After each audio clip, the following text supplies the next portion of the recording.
Hello student, तो हम लोग आज देखने जा रहे हैं ईएमआई का टॉपिक। ठीक है ना, काफ़ी इंपॉर्टेंट टॉपिक है और इससे आपको एक क्वेश्चन तो आराम से मिल ही जाएगा, ईएमआई और एसी। ठीक है ना, तो तकरीबन 2 क्वेश्चन का सेट आपको मिलने वाला है। आज हम लोग ईएमआई देखेंगे, कल हम लोग एसी देखेंगे। अच्छा, ये चैप्टर जो है खाली थ्योरी बेस्ड नहीं है, इसमें आपको प्रैक्टिस बहुत करनी पड़ेगी, तब जा करके आपका ये चैप्टर स्ट्रांग होगा, वरना नहीं हो पाएगा। अगर आप खाली थ्योरी पढ़ते रहोगे तो चैप्टर में से बस ठीक है थ्योरेटिकल क्वेश्चन हो जाएंगे, बट न्यूमेरिकल अप्रोच नहीं सेट होगी। तो यहाँ हम लोगों ने दोनों काम किए हैं, थ्योरी भी है प्लस साथ में न्यूमेरिकल भी है। प्रैक्टिस जरूर कर लेना। आज के लेक्चर में न्यूमेरिकल मोस्टली वही है जो आपके नीट के अंदर या एआईपीएमटी के अंदर आए हुए हैं, ताकि आपको उस तरीके के प्रॉब्लम पता चल सकें जो आपको एग्जैक्टली करने हैं। आईआईटी लेवल के कोई भी प्रॉब्लम बहुत हाई लेवल का इसके अंदर उठ करके नहीं आता भी है तो डायरेक्शन बेस्ड आता है। तो अब आप चलो देखते चलो सीखते चलो। तो इलेक्ट्रोमैग्नेटिक इंडक्शन के अंदर हम लोग शुरू करेंगे सबसे पहले मैग्नेटिक फ्लक्स से, क्योंकि इलेक्ट्रिक फ्लक्स आप पढ़ चुके हो। ठीक है ना, तो मैग्नेटिक फ्लक्स भी बिल्कुल सेम तरीके से होता है। Measurement of magnetic field lines को हम बोलते हैं मैग्नेटिक फ्लक्स। तो कितनी मैग्नेटिक फील्ड लाइंस किसी पर्टिकुलर सरफेस से पास कर रही हैं उसको बोलते हैं हम मैग्नेटिक फ्लक्स। इसे निकालने के दो तरीके हैं। पहले में चेक करना पड़ेगा फील्ड कांस्टेंट है या यूनिफॉर्म है। अगर कांस्टेंट है तो formula B vector dot A vector, और अगर फील्ड वेरिएबल है तो integral B dot D A. ठीक है ना, जहां डॉट प्रोडक्ट ओपन करने के बाद थीटा आएगा, जैसे आप फॉर्मूले में देखो तो बी ए कॉस थीटा, जहाँ थीटा हो गया बी और ए के बीच का एंगल। ठीक, फिर इसमें मैंने आपको 3 बातें बताई थी। अगर बी और ए के बीच का एंगल 0 है तो फ्लक्स मैक्सिमम होगा, इसको बोलेंगे आउटगोइंग। 180 डिग्री है तो फ्लक्स नेगेटिव होगा, इसको हम बोलेंगे इनकमिंग। अगर बी और ए के बीच का एंगल 90 डिग्री है तो ऐसे में फ्लक्स 0 हो जाएगा, कोई भी फील्ड लाइन एनक्लोज नहीं हो पाएंगी। अच्छा, अब इस पे बेस्ड हमारे पास एग्जांपल, बट पहले आप यूनिट भी देख लो। तो फ्लक्स का, मैग्नेटिक फ्लक्स का यूनिट वेबर होता है। ठीक है ना, तो वेबर इसका एसआई सिस्टम में यूनिट है, और बाकी मैंने यहाँ पे लिखे हुए हैं, इनके में खास जरूरत नहीं पड़ती। अच्छा, अब प्रॉब्लम की बारी। प्रॉब्लम दो तरीके के मिलेंगे। जब भी आपको फ्लक्स निकालना है पहले आप चेक कर लो कि फील्ड वेरिएबल है या फील्ड कांस्टेंट है। अब जैसे ये स्टैंडर्ड एग्जांपल है, आप क्योंकि मैग्नेटिज्म पढ़ के चल रहे हो, ठीक है ना, तो आपको फील्ड वगैरह स्क्वायर की, सर्कल की, इन सब की फील्ड आपको रटी हुई होनी चाहिए, उनका यूज इसके अंदर होता है। अब जैसे देखो आप, ये बाहर एक स्क्वायर लूप है, ठीक है ना, और इसके अंदर एक छोटा सा स्क्वायर लूप है। बाहर वाले लूप का साइड लेंथ L है, जो अंदर वाले का साइड लेंथ B है। क्वेश्चन में ये गिवन है L is much greater than B। इसका सिग्निफिकेंस ये है कि ये इतना छोटा है कि ये बस इसके सेंटर पर कन्फाइंड है। अब हमें पता करना है इस छोटे वाले से कितना फ्लक्स पास करेगा, मतलब कितनी फील्ड लाइंस पास करेंगी। तरीका, पहले फील्ड देखेंगे। तो फील्ड प्रोड्यूस कर रहा है बड़ा वाला लूप, करंट एंटी क्लॉकवाइज है, तो फील्ड का डायरेक्शन बाहर हो गया, तो इसकी फील्ड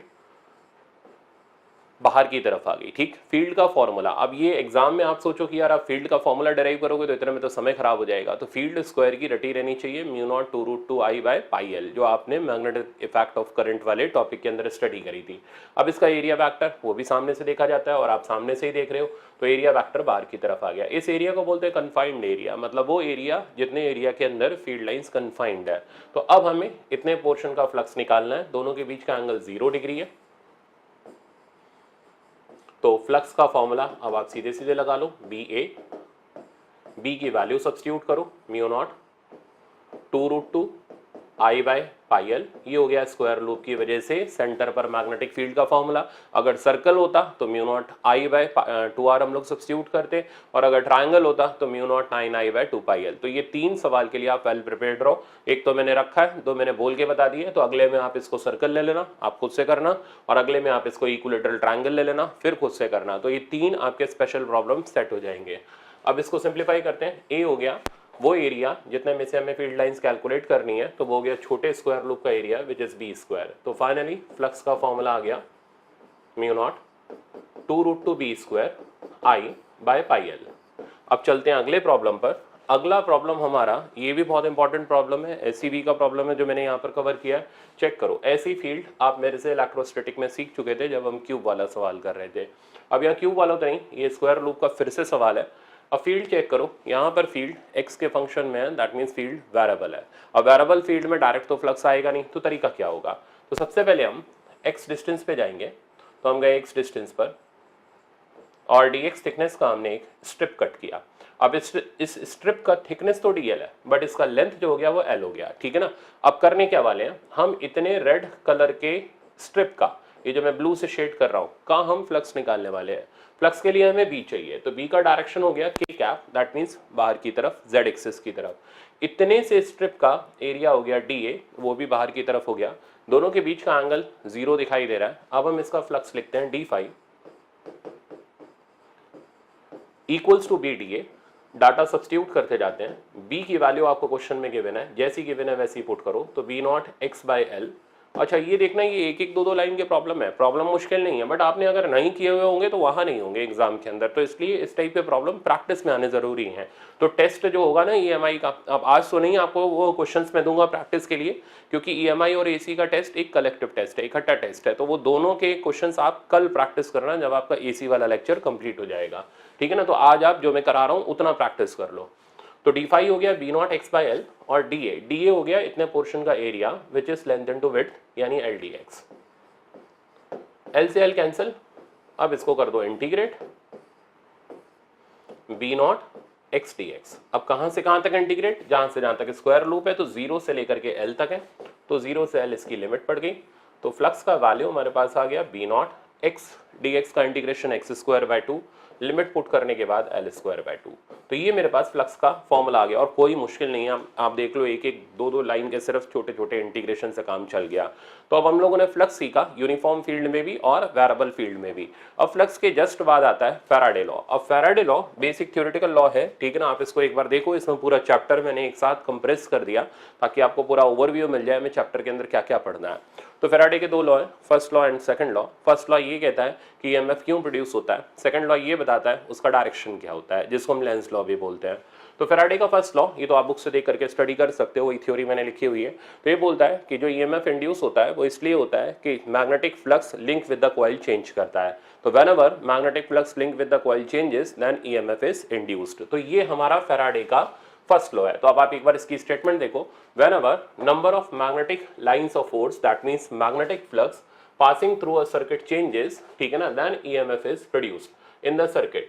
अच्छा, this EMF is called induced EMF and induced EMF persist, मतलब तब तक रहती है जब तक change in flux अकर करता रहता है। तो जब तक फ्लक्स चेंज करेगा तब तक इंड्यूस ईएमएफ रहेगा, जहां चेंज होना बंद हो जाएगा वहां इंड्यूस ईएमएफ 0 हो जाएगा।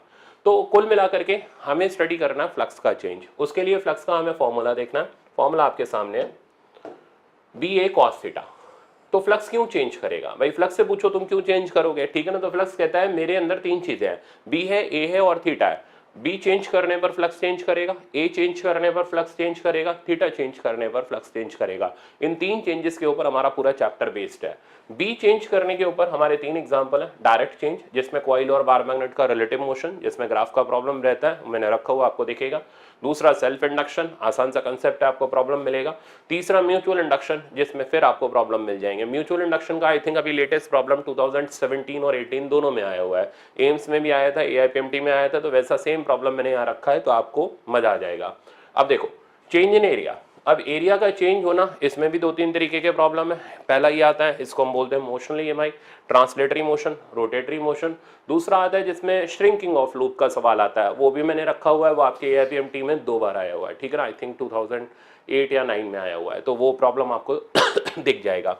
तीसरा जिसको बोलते हैं पीरियोडिक ईएमआई, जिसमें थीटा चेंज करता है, बी और ए के बीच का थीटा चेंज करता है। यहाँ हमारे पास आता है एसी जनरेटर, ठीक है ना, और डीसी मोटर, तो वो भी मैंने रखे हुए हैं, वो आपको आगे मिल जाएंगे। इसमें एक दो चीज़ें और आती हैं, जैसे ट्रांसफार्मर आ जाता है, वो म्यूचुअल इंडक्शन के अंदर हम लोग स्टडी करेंगे। और दूसरा एलसी ऑसिलेशंस आ जाते हैं, वो भी हम लोग अलग से स्टडी करेंगे। और तीसरा एलआर सर्किट, तो आप सीआर सर्किट तो पढ़ के आए ही हो, एलआर सर्किट और देखना, तो दोनों सर्किट आपके स्ट्रांग हो जाएंगे। अब चलते हैं इसके सेकंड लॉ पर। सेकंड लॉ ये कह रहा है, the induced EMF is given by rate of change of magnetic flux linked with the coil, ठीक है ना। तो induced EMF का फॉर्मूला हो गया rate of change of magnetic flux। अब चेंज दो तरीके का होता है, या तो इंटरवल में निकाला गया या इंस्टेंट पर निकाला गया। अगर आप चेंज इंटरवल में निकालते हो तो लगता है डेल्टा, ये हम लोग काइनेमेटिक्स से देख रहे हैं। तो delta phi by delta T करने पर इंड्यूस ईएमएफ का एवरेज वैल्यू मिलेगा। साइन माइनस दिखा रहा है कि ये अपोजिंग नेचर का होगा और अपने नेचर और कॉज को अपोज करेगा, जिससे हम इंड्यूस करंट का डायरेक्शन प्रेडिक्ट करेंगे, वो आगे सीखने को मिलेगा। अगर हम इंस्टेंटेनियस वैल्यू निकालना चाहते हैं तो हमें डी5 बाई डी करना पड़ेगा। सेम माइनस साइन हमें इसका अपोजिंग नेचर दिखाता है कि भाई इंड्यूस ईएमएफ हमेशा जो चीज उसको डेवलप कराती है उसके अपोजिंग नेचर का होता है, उसको अपोज करता हुआ होता है। अब ये कैसे, ये मेरे बोलने से नहीं आएगा, आप एग्जाम्पल देखोगे तो आ जाएगा। सिग्निफिकेंस ऑफ नेगेटिव साइन मैंने आपको बता ही दिया, ठीक है ना, कि ये अपोजिंग नेचर का होता है, अपने नेचर और कॉज को अपोज करता है। अब चलते हैं हम इसके कुछ और छोटे रिजल्ट पर। तो ईएमएफ का फॉर्मूला दिमाग में सेट करो। ईएमएफ का formula delta phi by delta T, minus sign direction के काम में आएगा। इंस्टेंटेनियस ईएमएफ का formula D phi by D T, minus sign direction के काम में आएगा। फाई टोटल फ्लक्स होता है, ये बात दिमाग में सेट रखनी है। तो पहला formula D phi by D T या delta phi by delta T. दूसरा फॉर्मूला, अब ईएमएफ आया है तो करंट तो आएगा ही आएगा भाई, दोनों की जोड़ी मौजूद है ई और आई निकालने का चैप्टर में एक ही घिसा पिटा तरीका है, वो अपना E by R, V is equals to I R, that means Ohm's law. तो अगर हमें इंड्यूस करंट निकालना है तो उसका मैग्नीट्यूड निकालने का तरीका ई बाई आर। डायरेक्शन जैसा मैंने बताया नेचर और कॉज को अपोज करता हुआ, वो अभी हम देख लेंगे। अगर एवरेज वैल्यू निकालनी है तो आपको एवरेज इंड्यूस ईएमएफ यूज करना पड़ेगा। इंस्टेंटेनियस वैल्यू निकालनी है तो इंस्टेंटेनियस यूज करना पड़ेगा। अब बड़ा इंपॉर्टेंट पॉइंट आता है इंड्यूस चार्ज। तो इंड्यूस करंट की वजह से जो चार्ज फ्लो होता है उस चार्ज को बोलते हैं इंड्यूस चार्ज, ठीक है ना। तो induce charge is flown due to induce current, ये पॉइंट आप दिमाग में रखना। अब अगर आपको इंड्यूस चार्ज निकालना है तो चार्ज निकालने का तरीका हमने Q is equals to I T नहीं लिया, क्योंकि हमें नहीं पता आई कॉन्स्टेंट या वेरिएबल है, तो मैंने in general I D T किया। आई का फॉर्मूला सब्स्टिट्यूट करने के बाद फाइनल रिजल्ट आता है चार्ज फ्लोन का, कि charge flown due to induce current. शब्द ध्यान से दिमाग में उतारना, चार्ज फ्लोन बहुत तरीके का हो सकता है, एक्सटर्नल करंट की वजह से भी हो सकता है, बट हम कैलकुलेट कर रहे हैं charge flown due to induce current is equals to delta phi by R. Most important formula है और इस पे लाइन लगा करके सवाल पूछे गए, एम्स 2018 में इस पे पूछा गया था। तो charge flown delta phi by R यानी change in magnetic flux divided by resistance of loop अगर आप करोगे तो आपको charge flown due to induce current मिलेगा। मैंने इस पे प्रॉब्लम रखा है ग्राफिकल, अभी आपको दिखने वाला है। तो ये बहुत इंपॉर्टेंट है। एक आईआईटी के अंदर क्या पूछा गया, इसका थ्योरी पूछा गया कि charge flown due to induce current या फिर कोफिशिएंट ऑफ सेल्फ इंडक्शन, इसी तरीके से 3-4 ऑप्शन तो लगाने ही थे उसको। तो charge flown due to induce current is independent of time, ये टाइम के ऊपर डिपेंड नहीं करता। तो ये ऑप्शन पूछा गया था और ये मेरे ख्याल से हर एक किताब के अंदर आपको मिलेगा कि कौन सी चीज इंड्यूस करंट, ईएमएफ इंड्यूस्ड, ठीक है ना, चार्ज फ्लोन और ऐसे एक आधा और ऑप्शन, तो कौन सी चीज टाइम पे डिपेंड नहीं करती। तो charge flown due to induce current is independent of time, it depends only upon change in flux and resistance of coil, ठीक है ना। तो इन दो बातों पे डिपेंड करता है। अब अगर आप पावर निकालना चाहते हो तो पावर का तो भाई एक ही फॉर्मूला जो करंट इलेक्ट्रिसिटी से चला रहा है, वी आई या ई स्क्वायर बाई आर या आई स्क्वायर आर। तो ये हमारे वही पुराने फॉर्मूले हो गए। 4 फॉर्मूले अब हमारे सामने आ गए। पहला इंड्यूस ईएमएफ, ठीक है ना, चलो लगाओ मेरे साथ लाइन में और याद करना शुरू करो। ईएमएफ का formula delta phi by delta T या D phi by D T. दूसरा आई निकालने का तरीका ई बाय आर, ठीक है ना। तीसरा charge flown due to induce current निकालने का तरीका डेल्टा फाई बाय आर। चौथा पावर निकालने का तरीका वी आई या वी स्क्वायर बाय आर या आई स्क्वायर आर। तो ये 4 चीजें मजबूत हो गई तो फिर आपका पहला सेक्शन फैराडे वाला स्ट्रांग हो जाएगा। अब मैं चलता हूं इसके एप्लीकेशन पार्ट पर। देखो कहाँ का है, आप देख लो। मैंने आज के लेक्चर में ढूंढ करके प्रॉब्लम रखे हैं सारे एआईपीएमटी के, ताकि आपको पूरा पता चल जाए कि चैप्टर कितना इंपॉर्टेंट है और हमें कौन कौन सी चीजें पक्की तैयार करके जानी है। तो अब पहला कंसेप्ट आपके सामने आ रहा है, कहता है इंड्यूस करंट वर्सेस टाइम का ग्राफ ये रहा, ठीक है ना। अब खैर उसने एक चीज पूछी पर मेरा काम सब कुछ बताना है, इसलिए मैंने ये थ्योरी बेस में लिखा है, सिंगल चॉइस नहीं रखा, सब कुछ इसके अंदर से हम लोग कैलकुलेट करेंगे। कहता है as shown in diagram induce current flowing through coil having resistance, आपको कॉइल का रेजिस्टेंस दे रखा है। Calculate charge flown, calculate change in flux. तो एआईपीएमटी में चेंज इन फ्लक्स पूछा था, यही सेम सवाल एआईईई में पहले आया था, बाद में आपके मेडिकल एग्जाम के अंदर आया था, तो उसने भी चेंज इन फ्लक्स ही पूछा था। आप कैसे निकालेंगे, तो इंड्यूस करंट वर्सेस टाइम के ग्राफ का अगर हम एरिया निकालें तो ये हमें चार्ज फ्लोन की वैल्यू दे देगा। तो charge phloem due to induced current equals to area of IT graph. अब एरिया ऑफ IT ग्राफ आप निकालोगे तो ये हो जाएगा अपना ट्रायंगल का area, half into base into height. तो हाफ, बेस की जगह आ गया 2, हाइट की जगह आ गया 4, आंसर आ गया 4 और यूनिट आप चार्ज का जानते ही हो, कूलम्ब हो गया। तो ये आया बेटा मेरे पास charge flown due to induce current. तो पहला ऑप्शन तो बहुत आसान था, आराम से समझ आ गया होगा। अब दूसरे पर, दूसरे में हमें निकालना है चेंज इन फ्लक्स। अब how to find out this change in flux, अब आप चार्ज फ्लोन का फॉर्मूला यूज करो। चार्ज फ्लोन अभी अभी हमने देखा का फॉर्मूला होता है delta phi by R which is independent of time. अब हम यहाँ पर चार्ज फ्लोन की वैल्यू डालते हैं which is 4 coulomb is equals to delta phi by R. R हो गया resistance of coil, resistance of coil की वैल्यू आपको क्वेश्चन में दे रखी है 10 ओम। यहां से चेंज इन फ्लक्स आ गया 40 और कूलम इंटू ओम फ्लक्स का यूनिट बनेगा एसआई सिस्टम में और वो होता है वेबर। तो चेंज इन फ्लक्स की वैल्यू हो गई मेरे पास 40 वेबर। तो आपने देखा एक 4 नंबर का सवाल कैसे हमारी ग्रुप में आ गया, सिर्फ फॉर्मूला और बेसिक कंसेप्ट पता होने से। अब चलते हैं नेक्स्ट पर। अब देखो फिर आ जाता है थ्योरी। अब ये जो आप देख रहे हो इसमें हम पहला चेंज स्टडी कर रहे हैं जिसको बोलते हैं डायरेक्ट चेंज। इसमें आता है कॉइल और बार मैग्नेट के रिलेटिव मोशन का सवाल, डायरेक्शन ऑफ इंड्यूस करंट पे आ जाता है, ठीक है ना। ग्राफिकल मोस्टली सवाल रहता है, ग्राफ में आपको दिखाऊं तो एक तो जैसे ये सवाल आप इसकी देखो लाइन लगी पड़ी है, बारात लगी हुई है इसकी बेचारी की, ठीक है ना। तो ये मतलब बरसों से चला आ रहा है, रघुकुल रीत ये सदा चली आई है, ठीक है ना। तो ये चला आ रहा है बरसों से, ठीक है ना। आप मतलब पुरखों के जमाने से चला आ रहा है, ठीक है ना। और इससे ज्यादा मैं क्या बोलूं, और आज तक टिकाऊ रहेगा ये प्रॉब्लम, ठीक है ना। तो इस प्रॉब्लम में कुछ नहीं करना होता, ये जो पुराना सवाल है 4 नंबर आपको देके जाएगा। अभी करते हैं हम थोड़ी देर में, एक और दिखाता हूं आपको। ये दूसरा सवाल जिसमें कैपेसिटर लगा दिया गया, प्लेट पॉजिटिव और नेगेटिव कौन सी होगी, ठीक है ना। ये भी पेटेंटेड प्रॉब्लम है। तीसरा सवाल मैं आपको दिखाऊं, आईआईटी का सवाल 2004 स्क्रीनिंग का ग्राफ पूछा इंड्यूस ईएमएफ का, कि कैसा इंड्यूस ईएमएफ का ग्राफ होगा जब ये बार मैग्नेटिक कॉइल से निकल करके जाएगा। ये भी पेटेंटेड सवाल है, ठीक है ना। बट क्योंकि आईआईटी का है तो इसलिए इसको एडवांस बोलते हैं, कोई एडवांस नहीं है, आप बहुत आराम से फूंक के रख दोगे सवाल को। अब मैं सिखाता हूँ आपको कैसे करके क्या करना है, सीखो कंसेप्ट पहले। देखो whenever there is a relative motion between coil and bar magnet, तो बार मैग्नेट और कॉइल के बीच में जब भी रिलेटिव मोशन होता है तो बार मैग्नेट जब इसके पास जाता है तो ऐसे में जो बार मैग्नेट की फील्ड होती है वो चेंज करती है।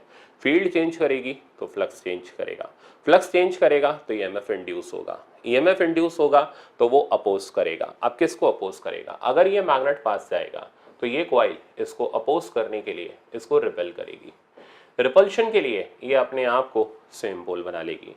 तो अगर नॉर्थ पोल अप्रोच कर रहा होगा तो कॉइल का पोल भी नॉर्थ बन जाएगा। अब जैसे ही नॉर्थ बनेगा वैसे ही हम यानी ऑब्जर्वर जब इसको देखेंगे, अच्छा हमें कहाँ से देखना है, जिस डायरेक्शन से फील्ड चल रही हो, जो फील्ड का सोर्स हो हमें उस तरफ रहना है। तो जब ये ऑब्जर्वर इसको देखेगा, ठीक है ना, तो इसको ये कैसा पोल दिखाई देगा, नॉर्थ पोल। नॉर्थ पोल देखते ही तुरंत ये करंट कैसा बताएगा, ये बताएगा कि भाई इसके अंदर जो करंट है वो एंटी क्लॉकवाइज है, क्योंकि नॉर्थ पोल में करंट एंटी क्लॉकवाइज होता है। फिर से प्रोसेस सुनो। तो बार मैग्नेट पास जाएगा तो पहले हम देखेंगे अट्रैक्ट करेगा या रिपेल करेगा। पास जाएगा तो रिपेल करेगा, दूर जाएगा तो अट्रैक्ट करेगा, एक जगह पड़ा रहेगा तो कुछ नहीं होगा। अब जैसे बार मैग्नेट पास जा रहा है तो तुरंत इसने इसको रिपेल किया, रिपेल करा के हमने सामने वाले का सेम पोल बनाया, पोल बना करके हमने पोल के हिसाब से करंट लिख दिया। अगर ये साउथ पोल बनता तो हम क्लॉकवाइज लिखते, नॉर्थ पोल बनेगा तो हम एंटी क्लॉकवाइज लिखेंगे। तो करंट तो हमारे पास आ गया ठीक है ना। तो ये हो गया थ्योरी बेस्ड प्रॉब्लम जिसमें आपसे इंड्यूस करंट का डायरेक्शन पूछ लिया गया। इस प्रोसेस की जो इंड्यूस ईएमएफ होती है ये डायरेक्टली प्रोपोर्शनल होती है इनके बीच की रिलेटिव वेलोसिटी के। तो अगर मान लो ये v1 से इधर आ रहा होता, ये v2 से इधर आ रहा होता, तो रिलेटिव वेलोसिटी हो जाती v1 प्लस v2 और induce EMF is proportional to v1 plus v2।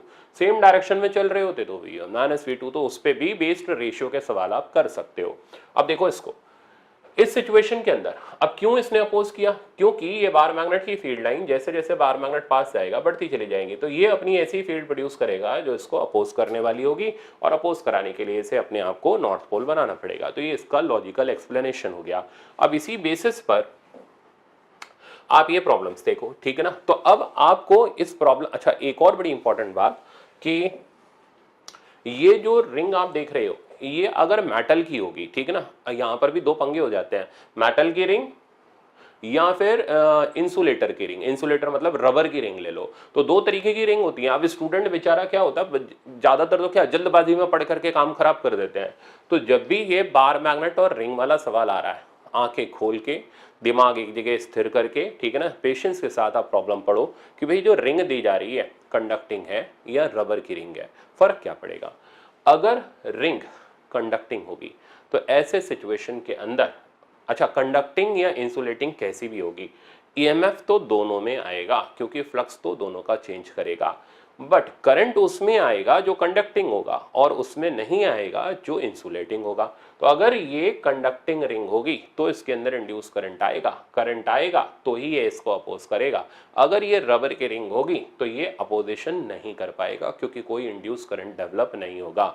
तो 2 पॉइंट ध्यान में रख लो, कंडक्टिंग रिंग है तो इंड्यूस करंट आएगा, रबर की रिंग है तो कोई इंड्यूस करंट नहीं आएगा। ईएमएफ दोनों में इंड्यूस होगा क्योंकि फ्लक्स दोनों का चेंज हो रहा है और ईएमएफ फ्लक्स के चेंज की वजह से आता है। उसका इस बात से मतलब नहीं कि कंडक्टिंग है या इंसुलेटिंग है। करंट का मतलब है कि करंट कंडक्टर के अंदर ही डेवलप होता है, इंसुलेटर के अंदर डेवलप नहीं होता क्योंकि उसके अंदर फ्री इलेक्ट्रॉन्स होते हैं और उनका फ्लो होने से करंट स्टैब्लिश होता है। तो आई थिंक इतने पॉइंट समझ आ गए होंगे। अब आप सवाल के लेवल पर चल सकते हो। तो ये पहला प्रॉब्लम, पहले आप देखो क्या क्या है। तो कंसिडर लो भाई, आपको इनविटेशन दिया गया, कैसी रिंग है, मेटल की रिंग है, इसका मतलब करंट होगा तो वो उसको अपोज करेगा, ठीक है ना। अगर यही रिंग रबर की होती तो ऐसे में कोई अपोजिशन नहीं होता क्योंकि कोई करंट नहीं होता।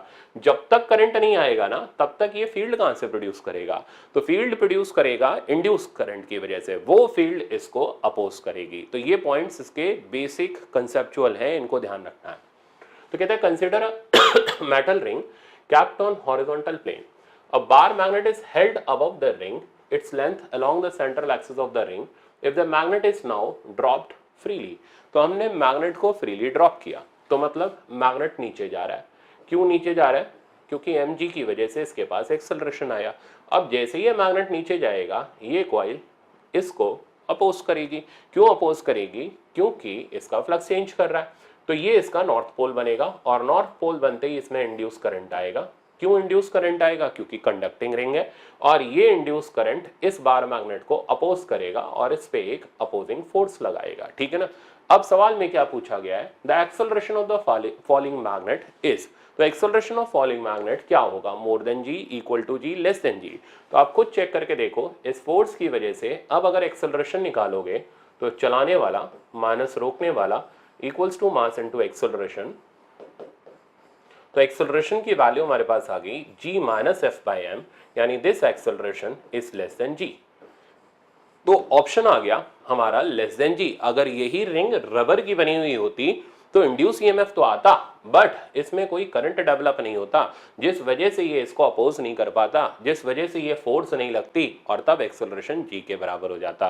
तो ये दो मैंने आपको यहाँ पर बड़ी इंपॉर्टेंट चीजें दी जो थ्योरी में आपको 4 नंबर दिला सकती हैं। अब चलते हैं अगले प्रॉब्लम पर। अगला प्रॉब्लम सेम तरीके का है, कहता है consider the arrangement shown in the figure in which north pole of magnet is moved away from thick. अब फिर से देखो कंडक्टिंग लूप है, अब कंडक्टिंग है तो चार्ज आएगा उसके अंदर फ्लो करेगा, ठीक है ना। इंसुलेटिंग होता तो कुछ नहीं होता। फिर कंटेनिंग कैपेसिटर, अब यहाँ पर कैपेसिटर, अभी कैपेसिटर में क्या होता है, चार्ज आके जमा हो जाता है। तो पूछ रहा है axis positive charge will arrive on, तो किस पे पॉजिटिव चार्ज आएगा किस पे नेगेटिव आएगा वो हमें बताना है। बट बेसिकली पूछा पॉजिटिव के बारे में गया है तो हम पॉजिटिव वाली प्लेट का नाम दे देंगे। अब कैसे देंगे, तो मैग्नेट दूर जा रहा है तो ये कॉइल इसको अट्रैक्ट करेगी और अट्रैक्ट करते वक्त पोल अपोजिट हो जाएगा साउथ। साउथ पोल होते ही करंट दिखाई देगा क्लॉकवाइज। अब यहां से आप देखोगे तो क्लॉकवाइज करंट इस तरीके से दिखाई देगा। तो जब आप इस लेक्चर को देख रहे हो तो अपना मुंह इधर कर लेना। तो ये हो गया क्लॉकवाइज और ये हो गया एंटी क्लॉकवाइज। तो क्लॉकवाइज ऐसे हुआ तो ये क्लॉकवाइज करंट आया इस तरीके से, ठीक है ना। तो यूं करके ये क्लॉकवाइज करंट डेवलप हुआ। अब मैंने क्या सिखाया था आपको, जहां पर भी करंट पहले टकराएगा वो प्लेट पर कौन सा चार्ज आएगा, पॉजिटिव। तो बी वाले पर पॉजिटिव चार्ज क्योंकि इधर पहले टकरा रहा है और सी वाले पर नेगेटिव चार्ज। तो ये हमारे पास चार्ज की पोलैरिटी का डिपोजिशन हो जाएगा। तो प्लेट बी हो जाएगी यहाँ पॉजिटिव चार्ज और प्लेट ए हो जाएगी हमारी नेगेटिव चार्ज। अब चलते हैं हम नेक्स्ट कंसेप्ट पर। देखो आईआईटी का ये सवाल बहुत आराम से सब बच्चे कर सकते हो, नाम आईआईटी का है, काम का कुछ भी नहीं है, बड़ा आसान सा सवाल है। अब ये कह रहा है the variation of induce EMF with time in a coil if a short magnet is moved along its axis with constant velocity is best represented by। अब मैं तरीका बड़ा आसान सा आपको दे रहा हूँ। देखो ये मैग्नेट इस तरीके से आते हुए यूं इसके अंदर से होते हुए निकल गया। अब हमें इंड्यूस ईएमएफ का ग्राफ का बेस्ट रिप्रेजेंटेशन देना है, मतलब इनमें से पॉसिबल स्ट्रक्चर देना है। अब सुनो, जब बार मैग्नेट अप्रोच कर रहा होगा तो ये इसको रिपेल कराएगा, तो ये नॉर्थ पोल हो गया, ये साउथ पोल हो गया, ठीक है ना। और इस हिसाब से आप चेक करोगे तो इसके अंदर हम जैसे ही लूप कंप्लीट करेंगे इंड्यूस करंट का वैल्यू आ जाएगा, इंड्यूस ईएमएफ आ जाएगा, इंड्यूस करंट आ जाएगा। जब ये बार मैग्नेट इससे निकल के चला जाएगा तो ऐसे सिचुएशन के अंदर अब साउथ पोल दूर जा रहा है, तो ये कॉइल इसको क्या करेगी, अट्रैक्ट करने की कोशिश करेगी।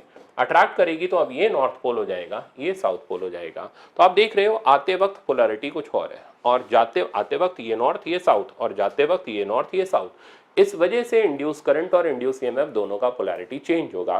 तो जब एक बार मैग्नेट कॉइल से आके चला जाता है तो आते वक्त और जाते वक्त इंड्यूस ईएमएफ और इंड्यूस करंट का पोलैरिटी अलग अलग होता है। अलग अलग होने से वो अल्टरनेटिंग नेचर का होता है। अगर पहले पॉजिटिव है तो बाद में नेगेटिव, पहले नेगेटिव है तो बाद में पॉजिटिव। तो ऐसे किसी भी ग्राफ में वही ग्राफ हमारे लिए सबसे अप्रोप्रिएट रहेगा या हमारा वो सुटेबल ग्राफ रहेगा जो अल्टरनेटिंग नेचर का होगा। अब चेक करो अल्टरनेटिंग कौन, जो पहले पॉजिटिव बाद में नेगेटिव या पहले नेगेटिव बाद में पॉजिटिव। अब इसमें तो ना पॉजिटिव है ना नेगेटिव है, इसलिए ये तो गया, ये भी गया, ये भी गया, तो एक ही बचा, पहले नेगेटिव बाद में पॉजिटिव। ये इसका मोस्ट अप्रोप्रिएट आंसर हो गया। तो कुछ भी नहीं करना पड़ा, बस थोड़ा सा लॉजिक लगाया और हमारा सवाल कंप्लीट, बट काफी इंपॉर्टेंट था। अब अगर ये ऐसे कंटिन्यूअसली ऑसिलेट करता रहे तो फिर ऐसे सिचुएशन में बार बार ये पीरियोडिक ईएमआई बनती चली जाएगी, यानी पॉजिटिव नेगेटिव इस तरीके से ईएमएफ जनरेट होने शुरू हो जाएंगे। तो ऑप्शन नंबर इसका बी करेक्ट है। अब चलते हैं हम नेक्स्ट पर। नेक्स्ट आता है सेल्फ इंडक्शन। सेल्फ इंडक्शन क्या होता है, ये आप बुक से थ्योरी तो पढ़ोगे ही पढ़ोगे, ठीक है ना, उसके बिना तो फिर कुछ सब कुछ ही बेकार है। थ्योरी पढ़नी ज़रूरी है क्योंकि ये क्रैश कोर्स है, थ्योरी कोर्स नहीं है कि फुल डिटेल। अब इसका अगर मैं जनरली जब लेक्चर लेता हूँ तो मेरे वीडियो लेक्चर्स के अंदर इसके 20 लेक्चर्स हैं। आप सोचो 20 लेक्चर, और हर लेक्चर तकरीबन 45 मिनट का तो होगा कम से कम, तो इतना वास्ट होता है ये, ठीक है ना। तो इसलिए मैं बोल रहा हूँ थ्योरी तो कम से कम आप बुक से पढ़ करके रखो। मैं आपको वो चीज़ करा रहा हूँ जिससे आपके नंबर आएंगे, ठीक है ना, जो इस टाइम पे क्रैश कोर्स में करनी चाहिए। ये थ्योरी कोर्स नहीं है, ठीक है ना, कि आप फुल डिटेल थ्योरी की एक्सपेक्टेशन रखो कि सर थ्योरी पढ़ाना शुरू करेंगे, वही फिर मेरे को 20 घंटे तो ईएमआई पढ़ाते पढ़ाते निकल जाएंगे, पता भी नहीं चलेगा, ठीक है ना। तो इसलिए आप थ्योरी अपने हिसाब से बुक से पढ़ के रखो, बेसिक डेफिनेशंस बुक से स्टडी करो। अब सेल्फ इंडक्शन में क्या होता है, जब एक कॉइल से करंट फ्लो कराते हैं तो हम उसके लिए बैटरी लगाते हैं। अब जैसे ही करंट फ्लो कराते हैं और वो करंट चेंज करता है तो क्या होता है, उस करंट की वजह से उस कॉइल की मैग्नेटिक फील्ड चेंज करती है। अब फील्ड चेंज करी, बनाओ सीक्वेंस, फील्ड चेंज करेगी तो फ्लक्स चेंज करेगा, फ्लक्स चेंज करेगा तो इंड्यूस ईएमएफ आएगा, इंड्यूस ईएमएफ आएगा तो इंड्यूस करंट आएगा जो कि अपोजिंग नेचर का होगा। तो वो इंड्यूस करंट खुद के ही करंट को अपोज करता है। तो दिस टाइप ऑफ इंडक्शन या this type of opposition is called self induction. तो सेल्फ इंडक्शन में, सेल्फ इंडक्शन नाम से ही क्लियर हो रहा है, तो खुद के करंट का खुद की कॉइल की वजह से opposition is called self induction. अब सेल्फ इंडक्शन में जो टोटल फ्लक्स होता है वो आई यानी जो मेन करंट है, जो रियल करंट है, उसका डायरेक्टली प्रोपोर्शनल होता है। जितना ये करंट ज़्यादा, फ्लक्स भी उतना ज़्यादा। और ये total flux n times single flux होता है और इसका फॉर्मूला Li के बराबर होता है, जहाँ L को बोलते हैं हम coefficient of self induction, value भी मिल जाएगा आपको। अब फिर हमें क्या निकालना होता है, देखो भाई फ्लक्स के बाद तो 4 ही चीज़ें चलती हैं, ठीक है, और कुछ है ही नहीं पूरे चैप्टर में। आपका मेन मुद्दा फ्लक्स है, फ्लक्स आ गया, फिर ईएमएफ आएगी, फिर इंड्यूस्ड ईएमएफ इंड्यूस करंट आएगा, चार्ज फ्लोन आएगा, और ये 4 चीज़ें आपकी आ जाएंगी। तो फिर से गिन लो, flux, induce EMF, induce current और चार्ज फ्लोन, इन 4 चीज़ों में, और 5वां वो पावर, ठीक है ना। तो अब कुल मिला के एक पंच तैयार हो गया। तो flux, induce EMF, induce current, charge phloem और पावर, ठीक है ना। तो ये 5 चीज़ों से मिलकर के हमारा पूरा ईएमआई तैयार हो जाता है। अब आप सीखो, फ्लक्स मैंने निकाल लिया, ईएमएफ निकालने का वही घिसा हुआ तरीका, delta phi by delta T. बस अब फाई की जगह हमने एल आई डाला तो ये बन गया हमारा, चेंज हो गया L delta I by delta T या L D I by D T, या बुक से पढ़ सकते हो, उसमें कोई बहुत नया काम नहीं है। माइनस साइन का मीनिंग आपको क्लियर है, अपोजिंग नेचर है। इंड्यूस्ड करंट निकालना है, इसने तो बेचारे ने ये तो घिसा हुआ है, ठीक है ना, ये तो एक ही तरीके से आता है, ई बाई आर करो, रटने की भी जरूरत नहीं।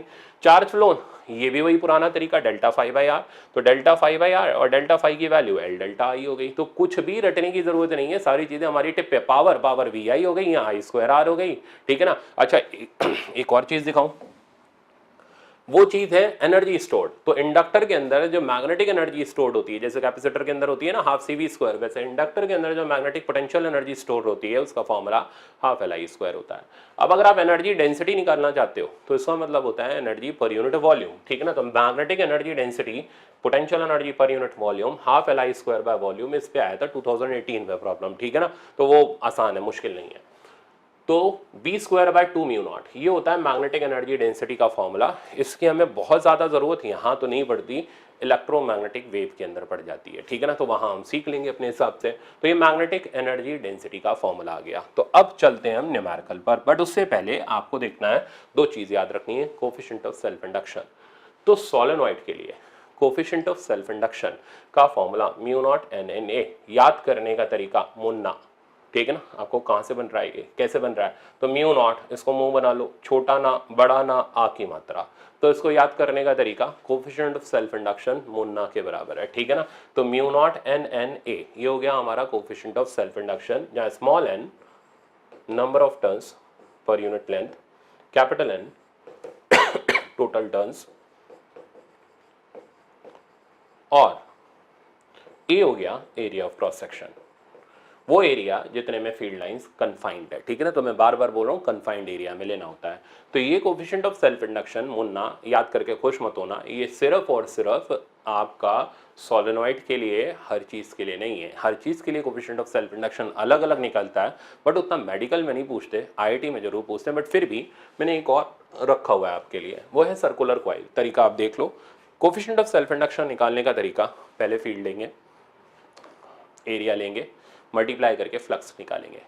फ्लक्स आते ही एल आई के बराबर करेंगे और एल का वैल्यू आ जाएगा। तो अब आप देखो, तो फील्ड हो गई सर्कल की mu not I bye 2r, single turn का फ्लक्स हो गया बी ए, एरिया सर्कल का पाई आर स्क्वायर डाला, टोटल फ्लक्स। अब क्योंकि हम सिंगल टर्न ले रहे हैं तो सिंगल टर्न और मतलब कॉइल के नंबर ऑफ टर्न्स हम 1 ले रहे हैं, तो टोटल फ्लक्स सिंगल टर्न के ही बराबर हो जाएगा। और इस टोटल को हमने एल आई डाला, आई आई कटा और एल का वैल्यू आ गया mu naught pi R by 2। But नहीं, डिराइव नहीं करना, इमोशनल नहीं हुआ आप, ठीक है ना। तो दोनों रिजल्ट्स याद रखो, सोलेनॉइड के लिए, ठीक है ना, मुन्ना, और सर्कुलर कॉइल के लिए, ठीक है ना, सर्कुलर कॉइल के लिए mu naught pi R divided by 2। ये होता है कोफिशिएंट ऑफ सेल्फ इंडक्शन का फॉर्मूला। तो दोनों ही स्पेशल हैं, दोनों ही रिजल्ट याद रखो। ये तो एम्स में पूछा गया रिजल्ट है, इसलिए मैंने इसको यहाँ रखा हुआ है। अब चलते हैं हम प्रॉब्लम पर। तो पहला प्रॉब्लम, अच्छा ये प्रॉब्लम आपका नीट में आया हुआ प्रॉब्लम है, तो एग्जैक्टली वैसा ही प्रॉब्लम मैंने यहाँ उठा करके रखा हुआ है। अब सीखो, द फ्लक्स लिंक्ड विद, बहुत ध्यान से इस सवाल को पढ़ना। नीट का प्रॉब्लम बिल्कुल मुश्किल नहीं होता, बस खाली थोड़ा सा मैनिपुलेट करना होता है, आंसर आ जाता है। तो कह रहे हैं flux linked with each turn off coil. Each turn का मतलब 1 टर्न ऑफ कॉइल का फ्लक्स आपको दे रहा है, सिंगल टर्न का फ्लक्स दे रहा है। तो ध्यान रखना एल आई टोटल फ्लक्स के बराबर होता है, सिंगल के बराबर नहीं होता, सिर्फ तब होता है जब नंबर ऑफ टर्न्स की कॉइल के 1 हो। अच्छा अभी देखते हैं, फिलहाल डाटा स्कैन करते हैं। तो हमें ईच टर्न का फ्लक्स दे रखा है 100 मिली वेबर। तो सबसे पहले सिंगल टर्न का फ्लक्स आ गया 100 मिली, मतलब 10 की पावर -3 वेबर। फिर नंबर ऑफ टर्न्स आर 1000, तो टोटल टर्न्स हमारे पास हो गए 1000। Calculate coefficient of self induction, तो सीधे सीधे एल के बारे में पूछा गया है। Okay, if current in the coil is 1 ampere, ठीक है ना, तो current in the coil is 1 ampere, also find out magnetic energy stored, यानी पोटेंशियल एनर्जी का वैल्यू पूछा गया। तो करंट हमें दे रखा है, यू और एल पूछा गया है। सबसे पहले एल, अब एल ये तो बताया ही नहीं कि सोलेनॉइड है या क्या है क्या नहीं है, तो दैट मीन्स हम ज्योमेट्रिकल फॉर्मूला ना मुन्ना वाला इस्तेमाल कर सकते हैं, ना mu naught pi R divided by 2 इस्तेमाल कर सकते हैं। तो ऐसे में टोटल फ्लक्स से ही एल का वैल्यू आएगा। आप देखो कैसे, तो टोटल फ्लक्स हो गया एल आई के बराबर, टोटल फ्लक्स की वैल्यू होगी एन टाइम्स सिंगल टर्न का फ्लक्स, एन की वैल्यू होगी 10 की पावर 3, सिंगल टर्न का फ्लक्स ये रहा 100 इंटू 10 की power -3 is equals to L आई।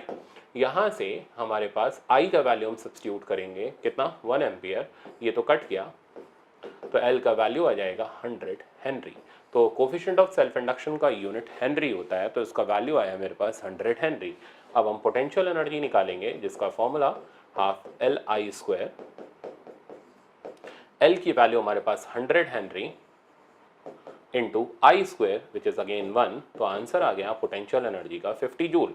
तो 50 जूल की मैग्नेटिक एनर्जी स्टोर हुई और coefficient of self induction 100 Henry. आप बताओ कहाँ से मुश्किल है भाई, बहुत आसान टॉपिक है, आराम से कर सकते हो, बट प्रैक्टिस करनी है, ठीक है ना। जितनी आप इसमें प्रैक्टिस करोगे इसका सवाल सही होने का चांसेस उतना ज़्यादा। अब चलते हैं हम नेक्स्ट एग्जाम्पल पर। ये फिर से एक और इंपॉर्टेंट एग्जाम्पल है, ध्यान से सीखना। कह रहा coil having coefficient of self induction 1 milli henry. तो हमें एल सीधे सीधे दे रखा है, तो अब तो हमें कोई मतलब ही नहीं कॉइल कैसी भी हो बाहर में जाए, ठीक है ना। हम सीधे सीधे एल का वैल्यू यूज में लेते हुए चलेंगे। 1 मिली हेनरी, तो L is 1 milli henry, carries a current of 1 ampere. तो इस कॉइल में करंट 1 एम्पियर का चल रहा था। अब आगे, this current reverses its direction. ये बड़ा स्पेशल प्रॉब्लम होता है, करंट ने अपना डायरेक्शन रिवर्स कर लिया। तो पहले अगर राइट की तरफ जा रहा था तो बाद में लेफ्ट की तरफ आ रहा है। अच्छा आगे, इन 0.1 सेकेंड, तो इतने टाइम ड्यूरेशन में करंट ने अपना डायरेक्शन चेंज किया। करंट के डायरेक्शन चेंज करने से क्या होगा, अगर पहले फ्लक्स प्लस एल आई होगा तो बाद में माइनस एल आई हो जाएगा, यानी फ्लक्स का यहाँ पर साइन चेंज हो रहा है, दैट मीन्स फ्लक्स चेंज हो रहा है। फ्लक्स चेंज हुआ तो बस शुरू हो गया पूरी गाथा। यहाँ पर ईएमएफ आएगा, इंड्यूस करंट आएगा, लाइन से आ जाएगा, चार्ज फ्लोन आ जाएगा, पावर आ जाएगी। तो एक चीज के बदलते ही पूरी दुनिया यहाँ बदल जाती है। अच्छा आगे देखो, during 0.1 second duration keeping magnitude same, मतलब जो करंट का मैग्नीट्यूड है वो जितना पहले था उतना बाद में, बट उसने अपना डायरेक्शन चेंज किया। ठीक है भाई, तो अब हमें क्या क्या निकालना है, तो मैंने तो वो चारों चीजें ही पूछनी आपसे, चेंज इन फ्लक्स, ई, आई और चार्ज फ्लो। तो मेरा सवाल तो हर सवाल को कंटेन करता है। अब एग्जामिनर आपसे जो मर्जी चाहिए पूछे, आप परफेक्ट हो जाओगे। तो सोल्यूशन लेते हैं इसका। तो सबसे पहले चेंज इन टोटल फ्लक्स निकालते हैं। अब चेंज इन टोटल फ्लक्स वो कैसे निकलेगा, ये माइनस ये, अब क्योंकि चेंज हो चुका साइन तो माइनस की जगह वो प्लस हो जाएगा, क्योंकि माइनस माइनस प्लस बन जाना है। तो वो हो गया एल टाइम्स, और हमें इसका मैग्नीट्यूड निकालना है I1 प्लस I2। डाटा इसमें पुट करते जाते हैं। एल की वैल्यू 1 मिली हेनरी और I1 प्लस I2 हो गया 2 एम्पियर, दैट मीन्स ये आ गया 2 मिली वेबर। तो ये आया बेटा हमारे पास चेंज इन टोटल फ्लक्स। अब चलते हैं दूसरी स्टेप पर, हमें निकालना है इंड्यूस ईएमएफ। अब इंड्यूस ईएमएफ का जो मैग्नीट्यूड है ई इंड्यूस्ड, वो निकालने का तरीका हो गया change in total flux by change in time. Change in total flux हो गया 2 मिली वेबर और टाइम बेटा हमारे पास है 0.1 सेकेंड। तो आंसर आ गया 20 मिली वेबर पर सेकंड। बनना ईएमएफ का यूनिट है वो वोल्ट होता है, तो आंसर बना मिली वोल्ट। ठीक है ना। तो ई इंड्यूस का वैल्यू, एवरेज वैल्यू हमारे पास आया 20 मिली वोल्ट। अब थर्ड स्टेप तो आप बहुत आसान सा, आप खुद भी कर लोगे। आई इंड्यूस निकालना है, रेजिस्टेंस हमें दे रखा है 10 ओम, तो आई इंड्यूस का वैल्यू हो गया हमारा ई इंड्यूस डिवाइडेड बाय आर, और ई इंड्यूस का वैल्यू ये रहा 20 मिली वोल्ट। तो 20 milli volt divided by R which is 10 ohm, answer बना 2, और यूनिट आ गया करंट का एम्पियर। तो मिली साथ में लगा था, तो इंड्यूस करंट का वैल्यू हो गया 2 मिली एम्पियर। तो मतलब पूरा एक सीक्वेंस बन जाता है सवाल का। ठीक है ना। तो अब मुश्किल तो नहीं कहोगे भाई इसको आप, ये आसान है, बस प्रैक्टिस की रिक्वायरमेंट है। अगर आप ऐसे 4 सवाल लगा ले गए ना, तो नीट के अंदर जो सवाल आएगा आप हंसते हंसते लगा ले जाओगे और आपको बहुत अच्छा लगेगा। ईएमआई का सवाल लगाओगे, मन को तसल्ली मिलेगी, क्योंकि ज़्यादातर मेडिकल के बच्चों को या बहुत से बच्चे ईएमआई में बहुत ज़्यादा परेशान रहते हैं, क्योंकि उनके कंसेप्ट ही नहीं क्लियर होते। तो अब ठीक है, आसान है, प्रैक्टिस करो, परफेक्ट हो जाओ। ठीक है ना। और छोड़ के नहीं आना, ठीक है ना। इतनी मेहनत की जा रही है तो आपको ये छोड़ के नहीं आना। अब चलते हैं लास्ट, चार्ज फ्लोन। तो charge flown due to induce current निकालने का हमारा तरीका delta phi by R, and delta phi ये रहा 2 मिली वेबर, और आर का वैल्यू आपके पास वैसे ही है 10 ओम। तो चार्ज फ्लोन की वैल्यू हमारे पास आ गई 0.2 और यूनिट हो गया मिली कूलम। तो आई थिंक अब तो दिमाग में सेट हो जाना चाहिए आपके सेल्फ इंडक्शन। अब मैं चलता हूं अगले कंसेप्ट पर, और वो हमारा है ये वाला। अब ये देखो फिर से एक और बड़ा बेहतरीन ग्राफिकल प्रॉब्लम, ठीक है ना, और आराम से ही उड़ाएंगे। ठीक है ना। ये भी आपके लिए इंपॉर्टेंट है, किसी हाल में नहीं छोड़ के जाना कुछ भी।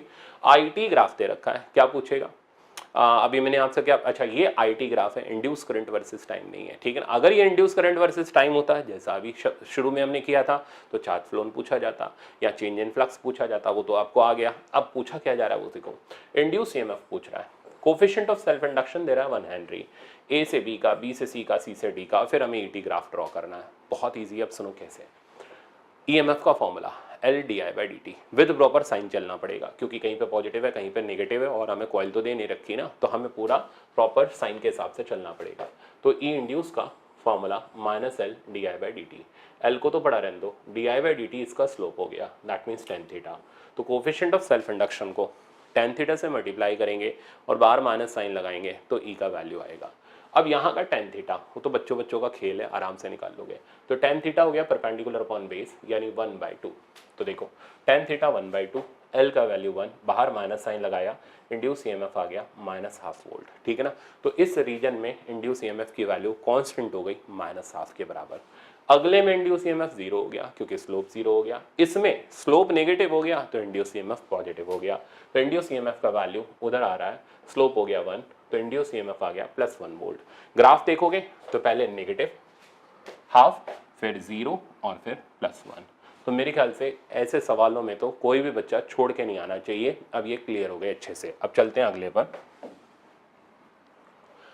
ये भी, इसको भी बेचारे को वरदान मिला हुआ है, ठीक है ना। तो ये भी आप देखोगे कि नीट आई थिंक 2016 या 17 में ऐसा सवाल भी पूछा जा चुका है जिसमें इंडक्टर लगा करके पोटेंशियल डिफरेंस पूछा गया। तो केवीएल यानी अपना किरचॉफ वोल्टेज लॉ और इंडक्टर को मिक्स करके सवाल तैयार किया गया और बहुत आसान है, बड़े प्यार से हम इस सवाल को करेंगे। अब सवाल क्या कह रहा है, VA माइनस VB बताओ एट t = 1 सेकेंड। अप्रोच सुनो।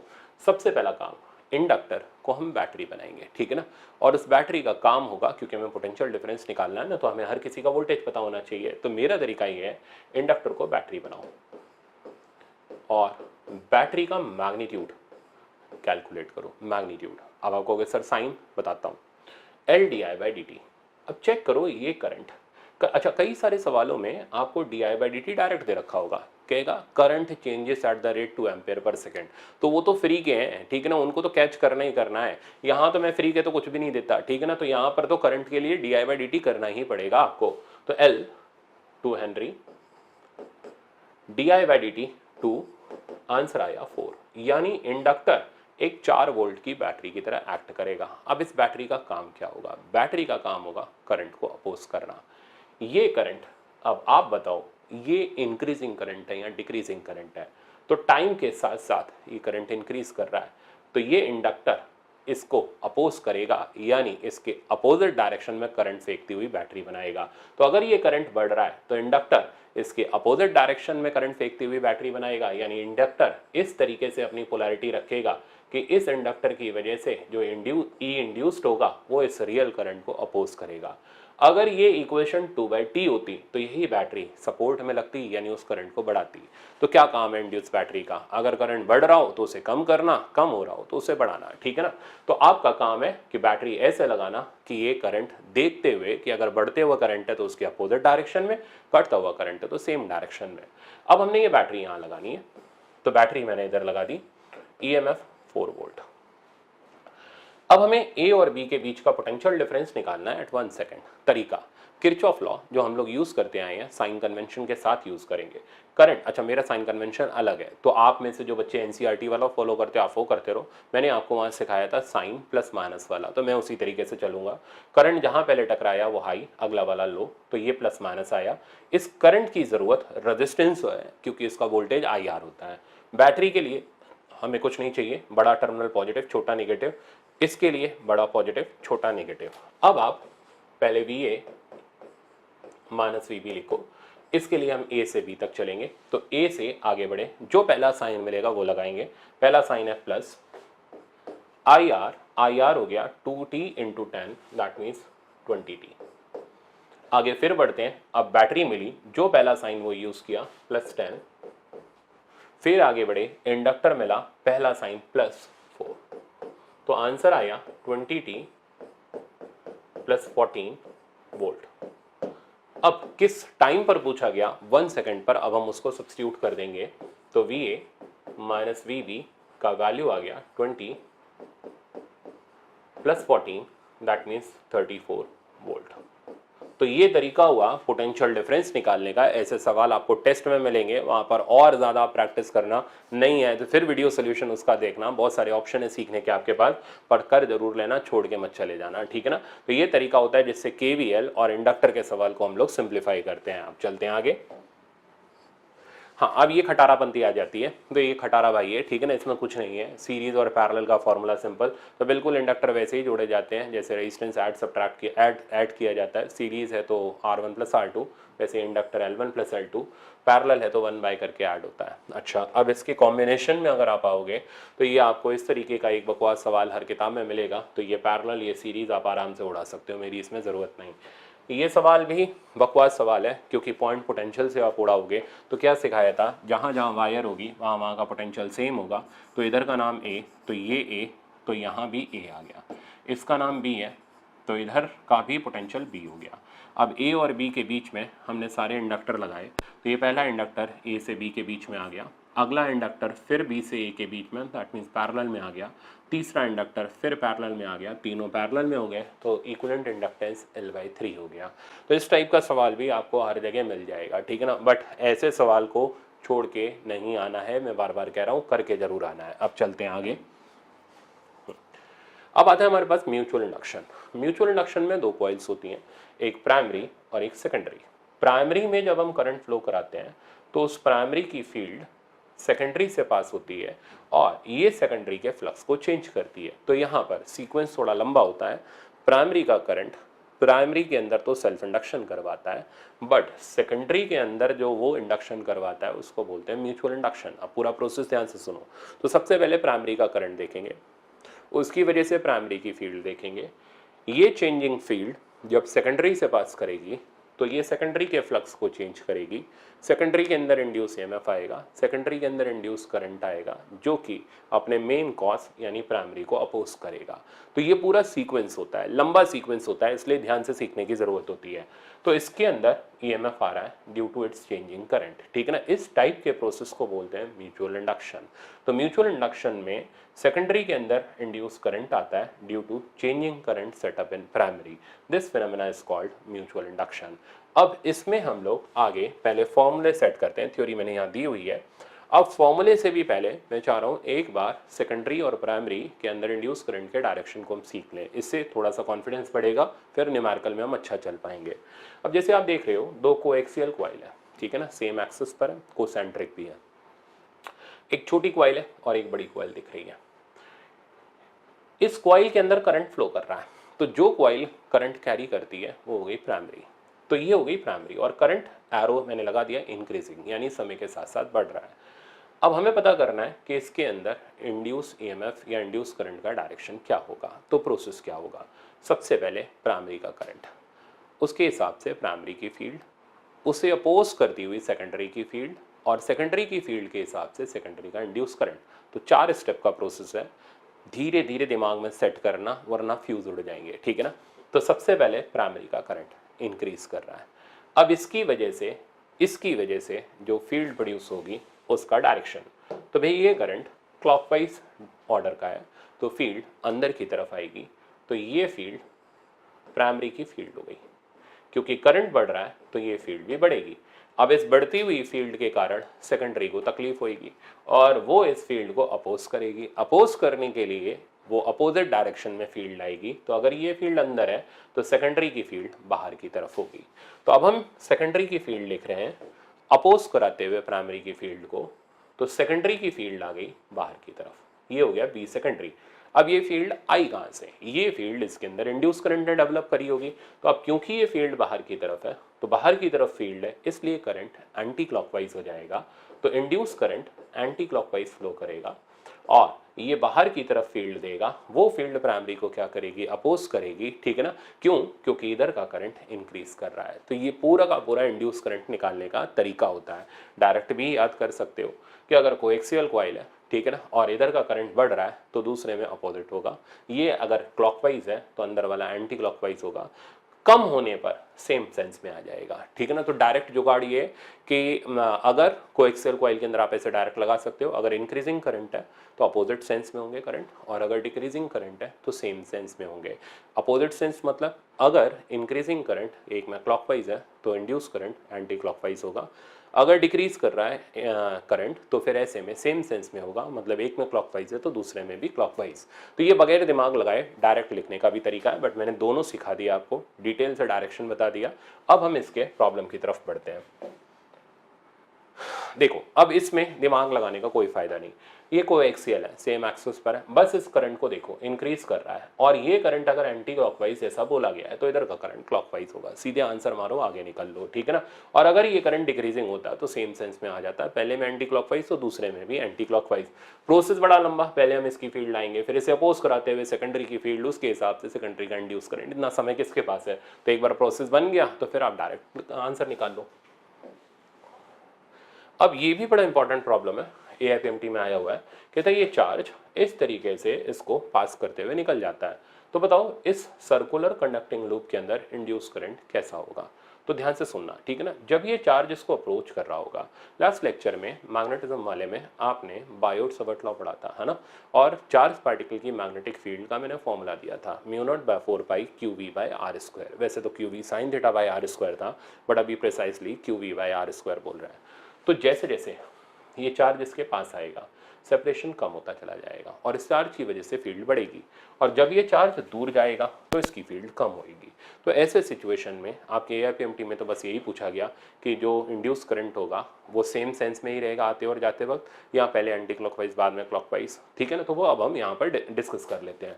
तो तरीका ये रहा, सबसे पहले हम इसे छोटे से एलिमेंट से रिप्लेस करते हैं। अब इसकी फील्ड देखते हैं, करंट इधर तो फील्ड बाहर की तरफ, ये फील्ड प्राइमरी की फील्ड हो गई, चार्ज के पास आने से ये फील्ड बढ़ रही है।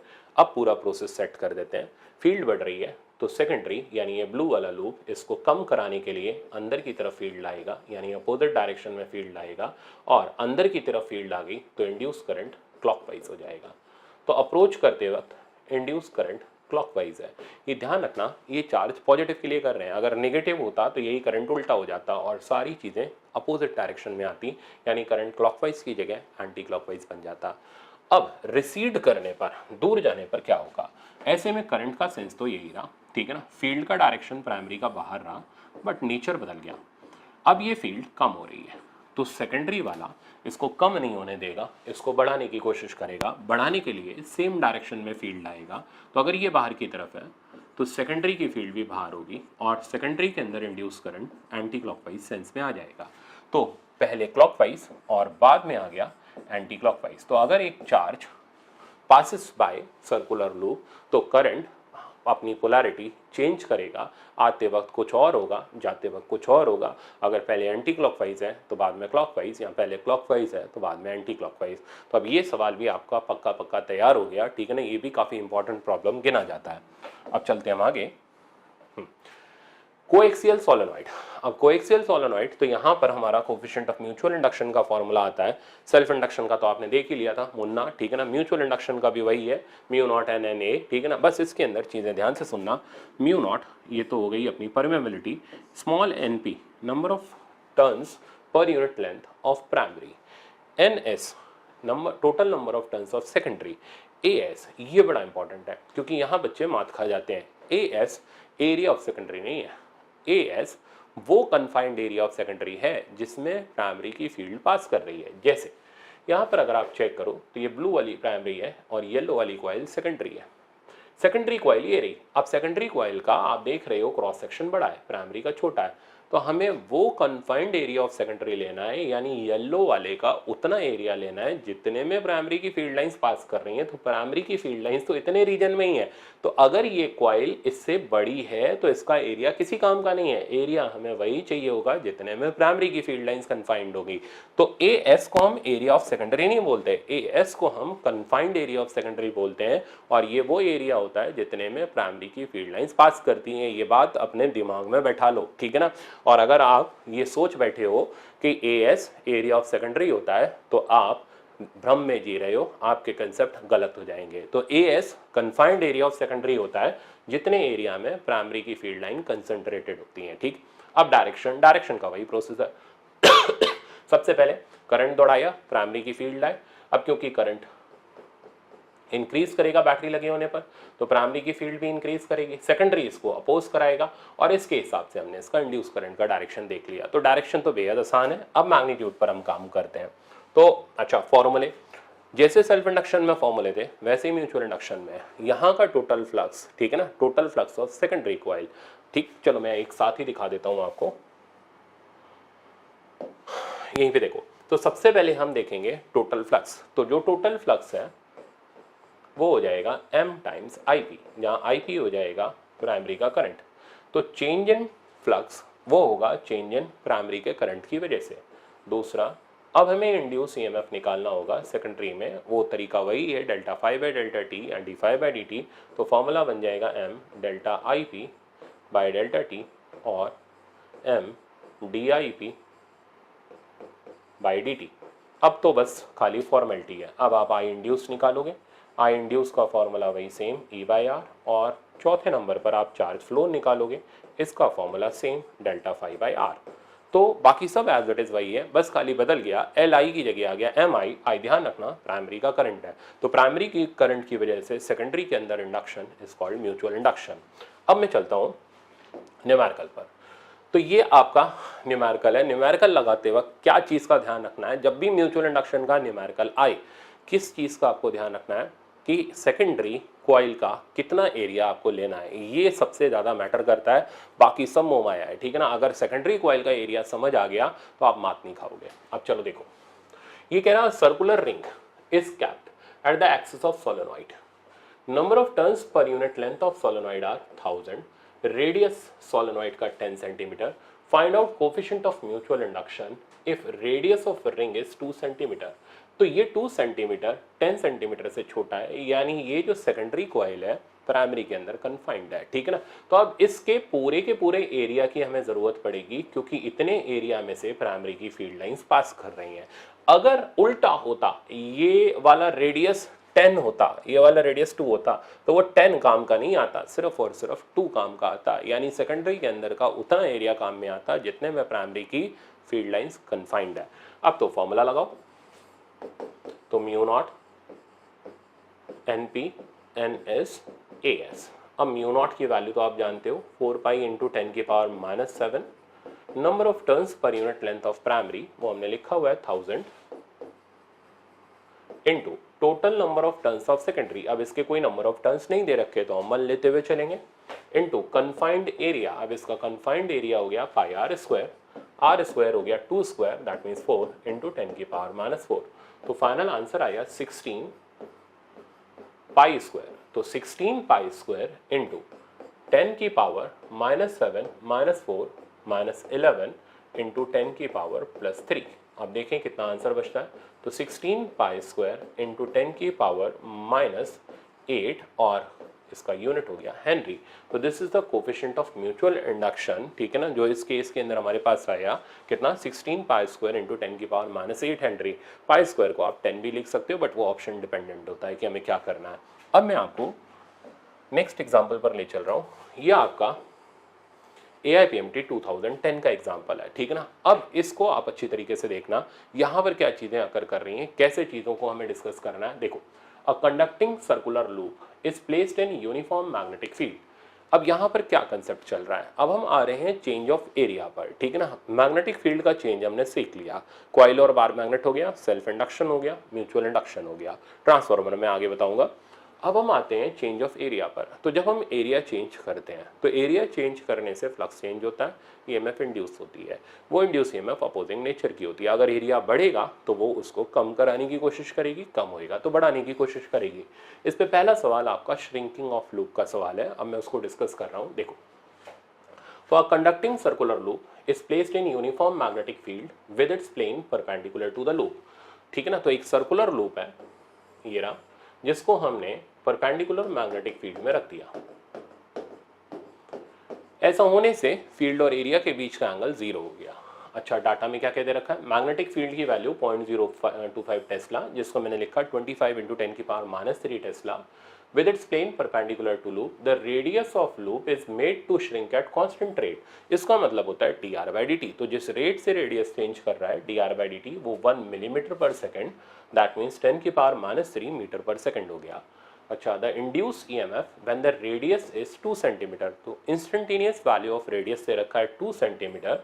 इस वक्त पर हमें ई इंड्यूस का वैल्यू निकालना है। प्रोसेस, सबसे पहले स्टार्टिंग होगी फ्लक्स से, तो फ्लक्स हो गया BA यानी B into pi R square.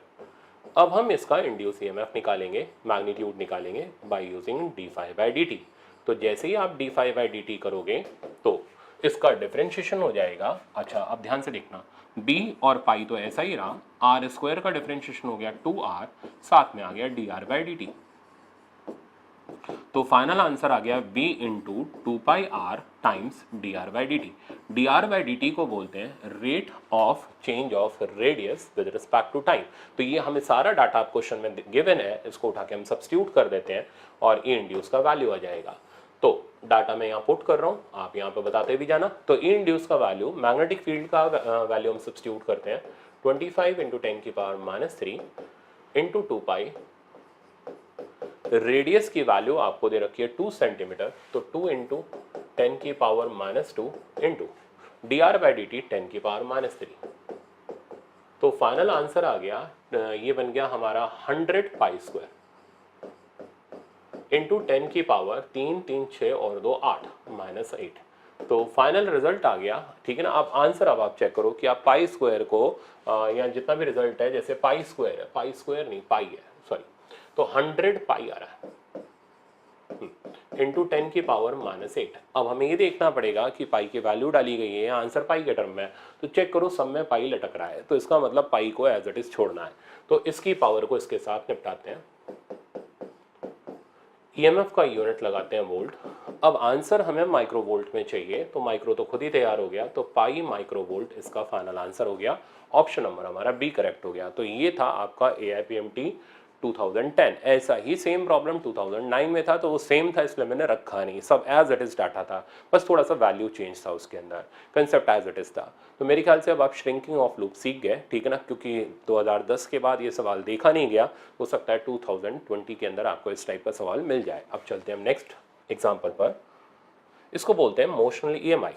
ये भी एक दो लाइन का कंसेप्ट होता है, बड़ा आसान, बड़ा अच्छा, पर सवाल बहुत सारे बनते हैं। इसमें क्या होता है कि कंडक्टर को जब हम मैग्नेटिक फील्ड रीजन में मूव कराते हैं, तो वो कंडक्टर एक बैटरी का काम करता है, उसका एक टर्मिनल पॉजिटिव और एक टर्मिनल नेगेटिव हो जाता है। अब क्यों के लिए आप बुक पढ़ सकते हो, वैसे मैंने डिटेल थ्योरी में तो बताया ही हुआ है, बट अभी इतने डिटेल में प्रूविंग में नहीं दे सकता कि क्यों, किस लिए, एक माइक्रोस्कोपिक व्यू लें, क्या लगाएं, कहाँ कौन जाएगा, तो अभी हम बस खाली उसके एप्लीकेशन को देख रहे हैं। इस फैक्ट को हॉल्स इफेक्ट भी बोलते हैं। तो जब भी कंडक्टर मैग्नेटिक फील्ड में चलता हुआ मिले, तो ऐसा कंडक्टर बैटरी की तरह काम करेगा। उस बैटरी का EMF BLV होता है, पहले ये याद रखना है। तो चलते हुए कंडक्टर को पकड़ के हम बैटरी बनाएंगे। शर्त ये है कि BLV आपस में परपेंडिकुलर होने चाहिए, अगर नहीं है तो हम कंपोनेंट करेंगे, और अगर पैरेलल है तो इंड्यूस EMF 0 हो जाएगा। तो इंड्यूस EMF का फॉर्मूला BLV, ये तब एप्लीकेबल है जब तीनों चीज़ें म्यूचुअली परपेंडिकुलर हो। बैटरी लगाने का तरीका वो है राइट हैंड अपना पाम रूल तरीका। फिंगर आप देख रहे हो फील्ड की तरफ है, थंब वेलोसिटी की तरफ है, तो जिधर ये पाम आएगी उधर पॉजिटिव टर्मिनल आएगा बैटरी का, यानी वो साइड हाई पोटेंशियल होगी। तो जब भी कंडक्टर देखेंगे, पकड़ के बैटरी बनाएंगे, तो लेके हाथ कूद पड़ो, फील्ड अंदर की तरफ, थंब वेलोसिटी की तरफ, पाम ऊपर की तरफ आ गई, तो ऊपर वाला हिस्सा हाई पोटेंशियल, नीचे वाला हिस्सा लो पोटेंशियल, और EMF का फॉर्मूला हो गया BLV। L यहाँ लेंथ नहीं है, L यहाँ से यहाँ के बीच की इफेक्टिव लेंथ है। अब इफेक्टिव लेंथ का कंसेप्ट अभी दिखता है आपको अगले पे। तो देखो इस रिजल्ट में आप देख सकते हो ये V लेंथ से थीटा एंगल पर है, तो फटाक से पकड़ के इसके कंपोनेंट किए और ये परपेंडिकुलर कंपोनेंट आ गया V sin थीटा। अब हमने बैटरी लगाई, वही राइट हैंड लिया, ठीक है ना, वेलोसिटी इधर की तरफ, पॉजिटिव ऊपर, नेगेटिव नीचे, और EMF का फॉर्मूला आ गया BL। V की जगह हमने परपेंडिकुलर कंपोनेंट डाला V sin थीटा। अब दूसरा रिजल्ट देखो, आर्बिट्री शेप का कंडक्टर है, तो हमने क्या किया, L इफेक्टिव लिया, एंगल देखा, L इफेक्टिव और V परपेंडिकुलर है, EMF का फॉर्मूला BL इफेक्टिव V डाला, बैटरी वैसे ही लगाई, ऊपर वाला हाई पोटेंशियल, नीचे वाला लो पोटेंशियल, और पोटेंशियल डिफरेंस का वैल्यू BLV के बराबर हो गया। तो मेरे ख्याल से बैटरी लगाना समझ आ गया होगा। अब और बहुत सारे एग्जाम्पल देखते हैं। नेक्स्ट एग्जाम्पल, अब ये तो बच्चों वाला एग्जाम्पल आप खुद ही कर सकते हो। वेलोसिटी इधर की तरफ है, कंपोनेंट की है, V sin थीटा आ गया 2 मीटर पर सेकेंड। बैटरी लगाई अंदर की तरफ पॉजिटिव, ठीक है ना, अंदर की तरफ सॉरी मैग्नेटिक फील्ड का डायरेक्शन, वेलोसिटी परपेंडिकुलर ऊपर, तो लेफ्ट वाला हिस्सा पॉजिटिव, राइट वाला हिस्सा नेगेटिव, और EMF आ गया, A और B के बीच का पोटेंशियल डिफरेंस आ गया BLV, आंसर हो गया 4 वोल्ट। तो मतलब छोटे मोटे सवाल हैं एक एक लाइन के। अब नेक्स्ट एग्जाम्पल पर ले चल रहा हूँ। ये आपका AIPMT 2008 में शायद आया हुआ था। अब एग्जाम्पल ऐसा है कि हम rectangular loop square loop, rectangular loop, circular loop और एलिप्टिकल लूप को मैग्नेटिक फील्ड रीजन में अंदर ले जा रहे हैं, तो किस में ईएमएफ कांस्टेंट होगा, किस में वेरिएबल होगा। तो जब आप इसको अंदर ले जाओगे तो ईएमएफ तो बीएलवी के बराबर होगा, यहाँ एल इफेक्टिव लेंथ होगी जो मैग्नेटिक फील्ड रीजन में है, तो जैसे जैसे ये अंदर चलता चला जा रहा है एल इफेक्टिव तो कांस्टेंट है, वो एल के बराबर है।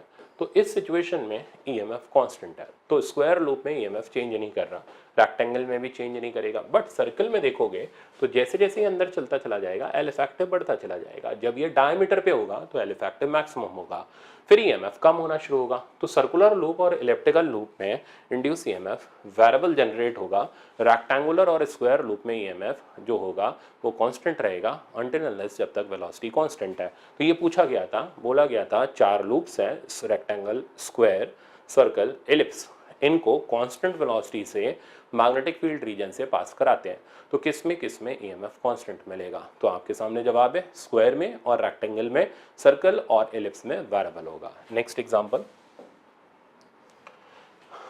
एग्जांपल ये रहा कि इन क्लोज लूप को हम मैग्नेटिक फील्ड से पास करा रहे हैं। भाई लूप क्लोज हो गया और पूरा मैग्नेटिक फील्ड रीजन के अंदर है तो एल इफेक्टिव 0 हो गया, ठीक है ना। हाँ, वो पीछे भी क्लोज था पर पूरा मैग्नेटिक फील्ड रीजन के अंदर नहीं था। तो अगर क्लोज लूप पूरी तरीके से फील्ड रीजन के अंदर होता है तो एल इफेक्टिव 0 हो जाता है और नेट ईएमएफ इसमें 0 होता है। फिर कैसा भी शक्ल सूरत हो लूप का कोई फर्क नहीं पड़ता, रेक्टेंगल हो, ट्रायंगल हो, सर्कल हो। अब इन दो एग्जांपल को देख लो, ये लूप क्लोज तो नहीं है बट इसमें जो एल इफेक्टिव है, जैसे ये हो गया एल इफेक्टिव, ये वेलोसिटी के पैरेलल है, इसलिए यहाँ पर ईएमएफ 0 है। सिमिलरली इसमें भी एल इफेक्टिव जो है वो वेलोसिटी के पैरेलल है, इसलिए यहाँ पर ईएमएफ 0 है। तो ईएमएफ तब 0 होगा जब क्लोज लूप पूरी तरह फील्ड रीजन के अंदर हो या ओपन लूप फील्ड में मूव कर रहा हो बट उसका एल इफेक्टिव वी के पैरेलल हो जाए, ठीक है ना। तो ये वो सिचुएशंस हैं जिसमें इंड्यूस ईएमएफ 0 मिलेगा। अब इन एग्जांपल को देखो, ये फिर से मोस्ट इंपॉर्टेंट एग्जांपल है। ऐसा एग्जांपल आपने अट्रैक्टिव रिपल्सिव फोर्स का पैरेलल कंडक्टर के अंदर सीखा था। यहाँ पर आपका ये एग्जांपल मतलब मोस्ट इंपॉर्टेंट है, स्क्वायर लूप हो और वायर हो, ठीक है ना, इससे बढ़िया कोई एग्जांपल होता नहीं। अब क्या पूछा गया, moving metal frame in non uniform magnetic field. अब जो वायर है, वायर की मैग्नेटिक फील्ड का फॉर्मूला μ0/4π 2I/r होता है, वो आप जानते हो वेरी करती है जैसे जैसे r चेंज करता है। अब कहानी ऐसी है हम इस लूप को इधर मूव करा रहे हैं, हम इसके अंदर ईएमएफ निकालना है। जरा चेक करो, ये इसके लेंथ के पैरेलल है तो इसमें तो कोई बैटरी लगेगी नहीं, इसमें भी कोई बैटरी नहीं लगेगी, तो जो लगेगी वो इसमें और इसमें लगेगी। इस वायर की फील्ड यहाँ पर अंदर की तरफ होगी और मैग्नेटिक फील्ड का वैल्यू B1 हो गया। ईएमएफ देखोगे तो वो ऊपर की तरफ पॉजिटिव, नीचे की तरफ नेगेटिव, नाम इसका E1 कर लिया, ठीक। अच्छा, जितना ब्रांच वायर के पास होगा डिस्टेंस कम होगा, फील्ड ज़्यादा होगा, ईएमएफ ज़्यादा होगा, यानी पास वाले में ईएमएफ ज़्यादा होगा एंड दूर वाले में, अब इसमें अगर आप ईएमएफ चेक करोगे तो फील्ड का डायरेक्शन तो स्टिल अंदर ही होगा बट उसका वैल्यू कम हो जाएगा क्योंकि डिस्टेंस यहाँ से बढ़ गया और ये डिस्टेंस हो गया x प्लस इतना डिस्टेंस विच इज़ a। अब फील्ड का नाम हमने B2 कर दिया, डायरेक्शन वही सेम, ऊपर पॉजिटिव नीचे नेगेटिव, वो मैंने इधर भी लिखा हुआ है। अब नेट ईएमएफ लिखोगे तो E1 ज़्यादा है E2 कम है, तो नेट ईएमएफ हो गया E1 माइनस E2 और करंट जो फ्लो करेगा वो क्लॉकवाइज ऑर्डर में फ्लो करेगा E1 के अकॉर्डिंग, ठीक है ना। और उस नेट करंट की वैल्यू हो जाएगी E1 minus E2 divided by resistance of loop, but वो हमसे पूछा नहीं गया, हमसे नेट ईएमएफ पूछा जाता है। तो अब नेट ईएमएफ के लिए E1 माइनस E2 किया, E का फॉर्मूला BLV, ठीक है ना, तो B की जगह आ गया B1, L और V दोनों के लिए सेम है, तो मैंने यहाँ से A और V बाहर निकाला, B1 माइनस B2 किया, वायर की दोनों फील्ड को पुट किया, B1 μ0/4π 2I/x या μ0I/2πx, जो मर्जी चाहिए वो रख सकते हो आप, 2 कैंसिल करके भी रख सकते हो, और दूसरी हो गई x प्लस ए। डाटा सब्स्टिट्यूट करने के बाद ये मेरे पास ई इंड्यूस का वैल्यू आ गया। तो ये रिजल्ट भी आपके लिए बहुत काम का है, बट आपको ये रिजल्ट रटना नहीं है, इसकी आपको प्रैक्टिस करनी है ताकि आप परफेक्ट हो पाओ इसके अंदर। तो ये मैंने यहाँ आपको कैलकुलेट करके दिया, बट आपका ड्यूटी है पहले से कैलकुलेट करना। एक बार आप कैलकुलेट करो, परफेक्ट हो, फिर आप आगे मूव करना। अब चलते हैं हम अगले एग्जाम्पल पर। ये नेक्स्ट एग्जाम्पल है। इस एग्जाम्पल के अंदर ये बोल रहा है, as shown in the figure metal rod make contact, इसको बोलते हैं स्लाइडर रेल प्रॉब्लम, ठीक है ना। अब इसके अंदर ये जो मेटल रॉड है, इस मेटल रॉड को कांस्टेंट वेलोसिटी ऑफ 2 मीटर पर सेकंड से हम मूव करा रहे हैं। ऐसा कराने के लिए कितनी फोर्स की रिक्वायरमेंट होगी हमें निकालना है। तो ये जो फोर्स हमने इसके ऊपर लगा रखी है, we have to find out this force. क्योंकि वेलोसिटी कांस्टेंट है तो एक्सेलरेशन 0 होगा और फोर्सेस आपस में बैलेंस्ड होंगी। ऐसी वेलोसिटी, कांस्टेंट वेलोसिटी को हम बोलते हैं टर्मिनल वेलोसिटी। तो ये जो स्लाइडर है, ठीक है ना, टर्मिनल वेलोसिटी से मूव कर रहा है। अब हमें ये फोर्स निकालनी है जो इसको चलाने के लिए चाहिए। तरीका, हमारा पहला काम, पकड़ो बैटरी बनाओ। तो हमने पहले से बैटरी बनाया, बैटरी बना BLV। अब चेक कर लो, तीनों म्यूचुअली परपेंडिकुलर है, B अंदर है, L ये रहा और V ये रहा। पहले इसका वैल्यू लिखते हैं। B का वैल्यू क्वेश्चन में हमें गिवन है 0.15 tesla, length 50 centimetre, that means half metre, velocity 2 metre per second. ये यहां से गया 0.15 वोल्ट, ये आ गया इंड्यूस EMF। अब दूसरी स्टेप, बैटरी लगाएंगे। तो राइट हैंड लो और बैटरी लगाओगे तो ऊपर पॉजिटिव नीचे नेगेटिव। अब इस बैटरी के कारण इस सर्किट में करंट फ्लो करेगा और ये करंट इस तरीके से एंटी क्लॉकवाइज ऑर्डर में फ्लो करेगा। अब हमारा काम होगा ये करंट निकालना। इस करंट की वैल्यू हो गई E/R, दैट मीन्स BLV/R। अब ध्यान से सुनना, मैं पूरा प्रोसेस आपको दे रहा हूँ। थर्ड स्टेप, इस करंट के आते ही ये जो स्लाइडर है इसके ऊपर लगेगी एम्पेरियन फोर्स, जिसका फॉर्मूला होगा BIL, और वो एम्पेरियन फोर्स का काम होगा इसको अपोज करना, यानी अंदर की तरफ लगना। आप राइट हैंड से भी निकाल सकते हो। ये मैग्नेटिज्म में आपने सीखा था, ठीक है ना। फिंगर हमारी फील्ड की तरफ, अंगूठा हमारा करंट की तरफ, पाम हमारी फोर्स की तरफ। तो बहुत ध्यान से देखना, यह कंफ्यूजन बहुत फैलता है। तो हमें इस ब्रांच पे नहीं लगानी, इस पे, क्योंकि ये तो रिजिड ब्रांचेज है, इन पे फोर्स लगा के क्या करोगे। तो जो मूवेबल सेक्शन है, हमें उस पे फोर्स लगानी है। तो इस पे करंट ऊपर की तरफ है, तो हमने फिंगर अंदर की तरफ रखी, अंगूठा करंट की तरफ रखा, फोर्स आ रही है इधर। तो ये एम्पेरियन फोर्स इसको आगे जाने से रोक रही है और ये एक्सटर्नल फोर्स क्या कर रही है, इसको बैलेंस कर रही है। तभी ये स्लाइडर कांस्टेंट वेलोसिटी से मूव कर रहा है। अगर ये फोर्स नहीं होती और इसको हम छोड़ देते ऐसे हिट करके, तो इसकी वेलोसिटी कम होती चली जाती। अगर हम फोर्स लगा के छोड़ते तो पहले वेलोसिटी बढ़ती और फिर जाकर के कांस्टेंट होती। तो ये वो कांस्टेंट वेलोसिटी है जिससे ये मूव कर रहा है। अब हम फोर्सेस को बैलेंस करेंगे, पर उसके लिए हमें एम्पेरियन फोर्स निकालनी पड़ेगी। I का वैल्यू डाल के, तो B², I का वैल्यू आप इसके अंदर डालोगे तो रिजल्ट बनेगा B²L² V/R। चाहिए तो आप डायरेक्ट भी याद रख सकते हो, ठीक। अब चौथे नंबर पर, क्योंकि वेलोसिटी कांस्टेंट है, इस कांस्टेंट वेलोसिटी को हम बोलते हैं टर्मिनल वेलोसिटी। और इसे निकालने का, अब खैर यहाँ तो दे रखी है तो हमें फोर्स निकालनी है। निकालने का तरीका, दोनों फोर्सेस को बैलेंस करो। तो F बराबर F एम्पीरियन, F की वैल्यू हो गई B²L² V/R, ठीक है ना। अब बस डाटा इसके अंदर सब्स्टिट्यूट कर देना है। तो अब आपकी चॉइस है, आप I निकाल करके इसके अंदर पुट करो या आप इस तरीके से कर लो याद करके, टोटली आपके ऊपर डिपेंडेंट है। तो हमें B²L² V/R का वैल्यू चाहिए। तो B² 0.15 इंटू 0.15, L² हो गया हाफ इंटू हाफ, वेलोसिटी हो गई 2, रेजिस्टेंस हमें दे रखा है और इस रेजिस्टेंस का वैल्यू क्वेश्चन में 3 हो। अब इसको आप सॉल्व करोगे तो ये जो फोर्स आ रही है आपको आंसर मिल जाएगा 3.75 इंटू 10⁻³ न्यूटन। तो ये होता है बेटा इसको सॉल्व करने का पूरा परफेक्ट तरीका। अब दिमाग में सेट करो, अगर आप एक स्लाइडर को हिट करके छोड़ते हो तो ऐसे में एम्पेरियन फोर्स उस वेलोसिटी को कम कराएगी। अगर आप फोर्स लगाते हो तो ऐसे में पहले वेलोसिटी बढ़ेगी, कुछ देर बाद कांस्टेंट हो जाएगी, जिसको बोलेंगे टर्मिनल वेलोसिटी, जिसे निकालने का तरीका एक्सटर्नल फोर्स को एम्पेरियन फोर्स के बराबर करना। तो इस सवाल से थ्योरी भी कवर हो गई, टर्मिनल वेलोसिटी भी आ गई, डिक्रीजिंग वेलोसिटी भी आ गई, A to Z सारे कंसेप्ट टनाटन हो गए। मोस्ट इंपॉर्टेंट क्वेश्चन था ये आपका। अब चलते हैं आगे। देखो, अब कहीं से भी कुछ भी किसी भी लेवल का सवाल हो वो नहीं छूटने वाला। अब ये सवाल देख करके आधे तो वैसे ही डर चुके होंगे, अरे यार ये क्या कर दिया। मतलब EMI के अंदर अपना करंट इलेक्ट्रिसिटी का पूरा यहाँ पर तगड़ा कंसेप्ट है। अब देखो, ये कह रहा है ये मेटालिक फ्रेम है जिसको हम पुल कर रहे हैं कांस्टेंट वेलोसिटी से। इस स्क्वायर लूप का साइड आपको दे रखा है 0.1 मीटर एंड रेजिस्टेंस 1 ओम। तो इस स्क्वायर लूप का रेजिस्टेंस 1 ओम है, जिसको मैंने यहाँ अलग से दिखा दिया 1 ओम, तो आपको परेशान होने की जरूरत नहीं। Move with constant velocity in magnetic field of 2 weber per metre square. तो फील्ड दे रखी है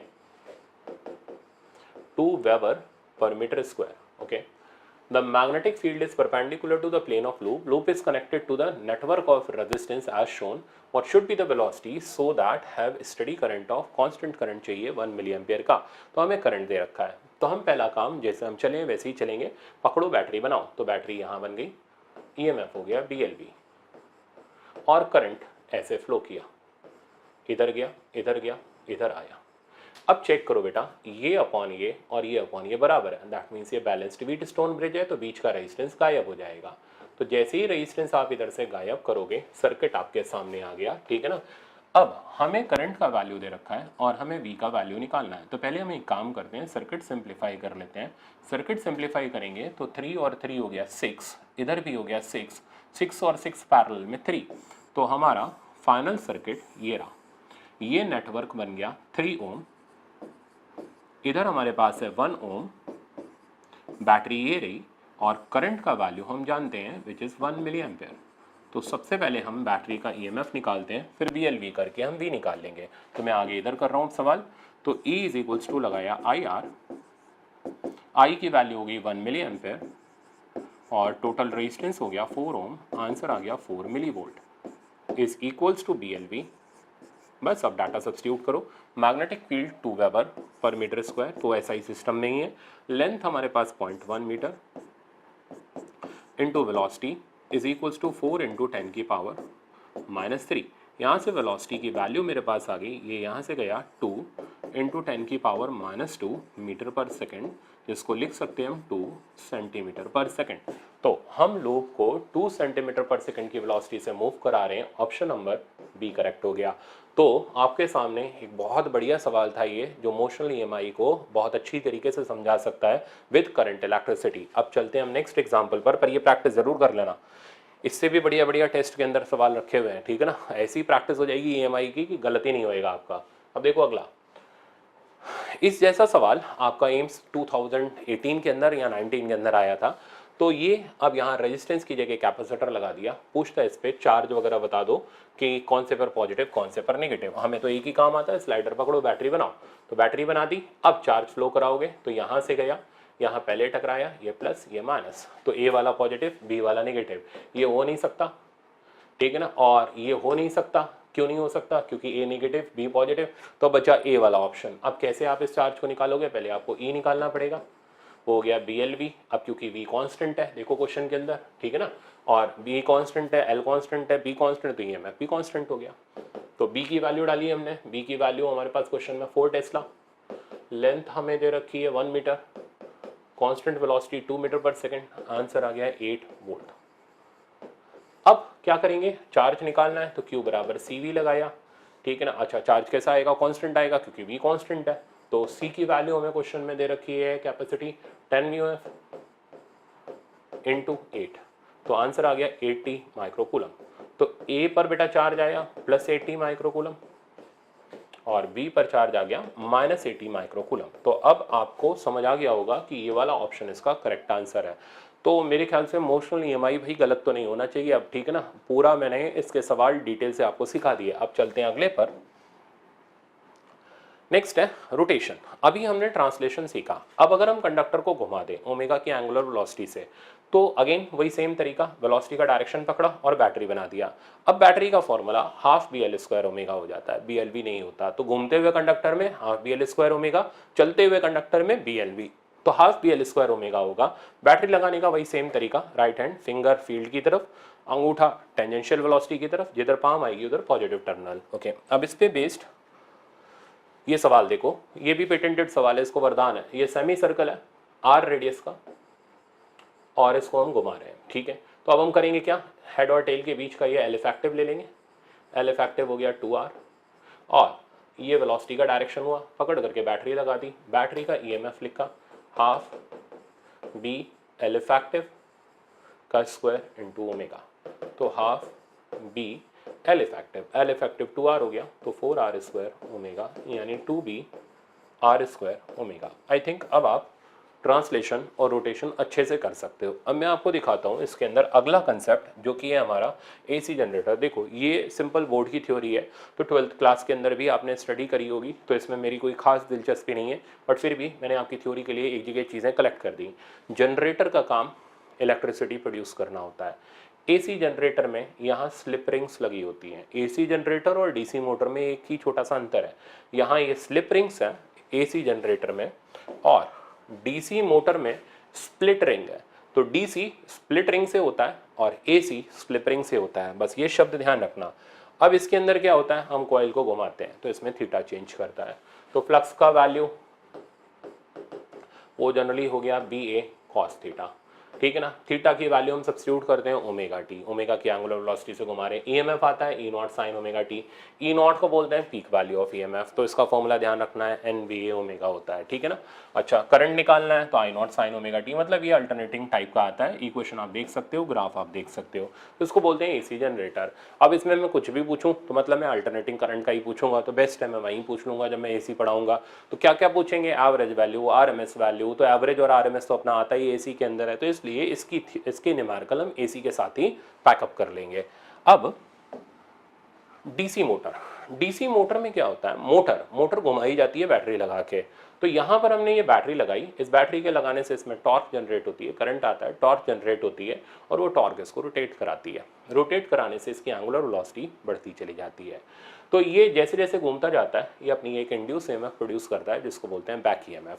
तो इसके अंदर अगर आपको इक्वेशन लिखनी है केवीएल की, तो तरीका रहा ई, और इसका इंड्यूस ईएमएफ इसके अपोजिट डायरेक्शन में ही होगा, वो ऑब्वियस सी बात है। तो हमारे पास इक्वेशन आ गई E minus E induced is equals to I R, जहाँ ई इंड्यूस को बोलते हैं बैक ईएमएफ, और इस बैक ईएमएफ का फॉर्मूला बिल्कुल वही जैसा अभी आपने डराइव किया था, N B omega sine omega T, ठीक है ना। अब इस बैक ईएमएफ का मैक्सिमम वैल्यू होता है एन बी ओमेगा के बराबर। तो जब बैक ईएमएफ मैक्सिमम हो जाता है तो ऐसे में मोटर से फ्लो करने वाला करंट मिनिमम हो जाता है।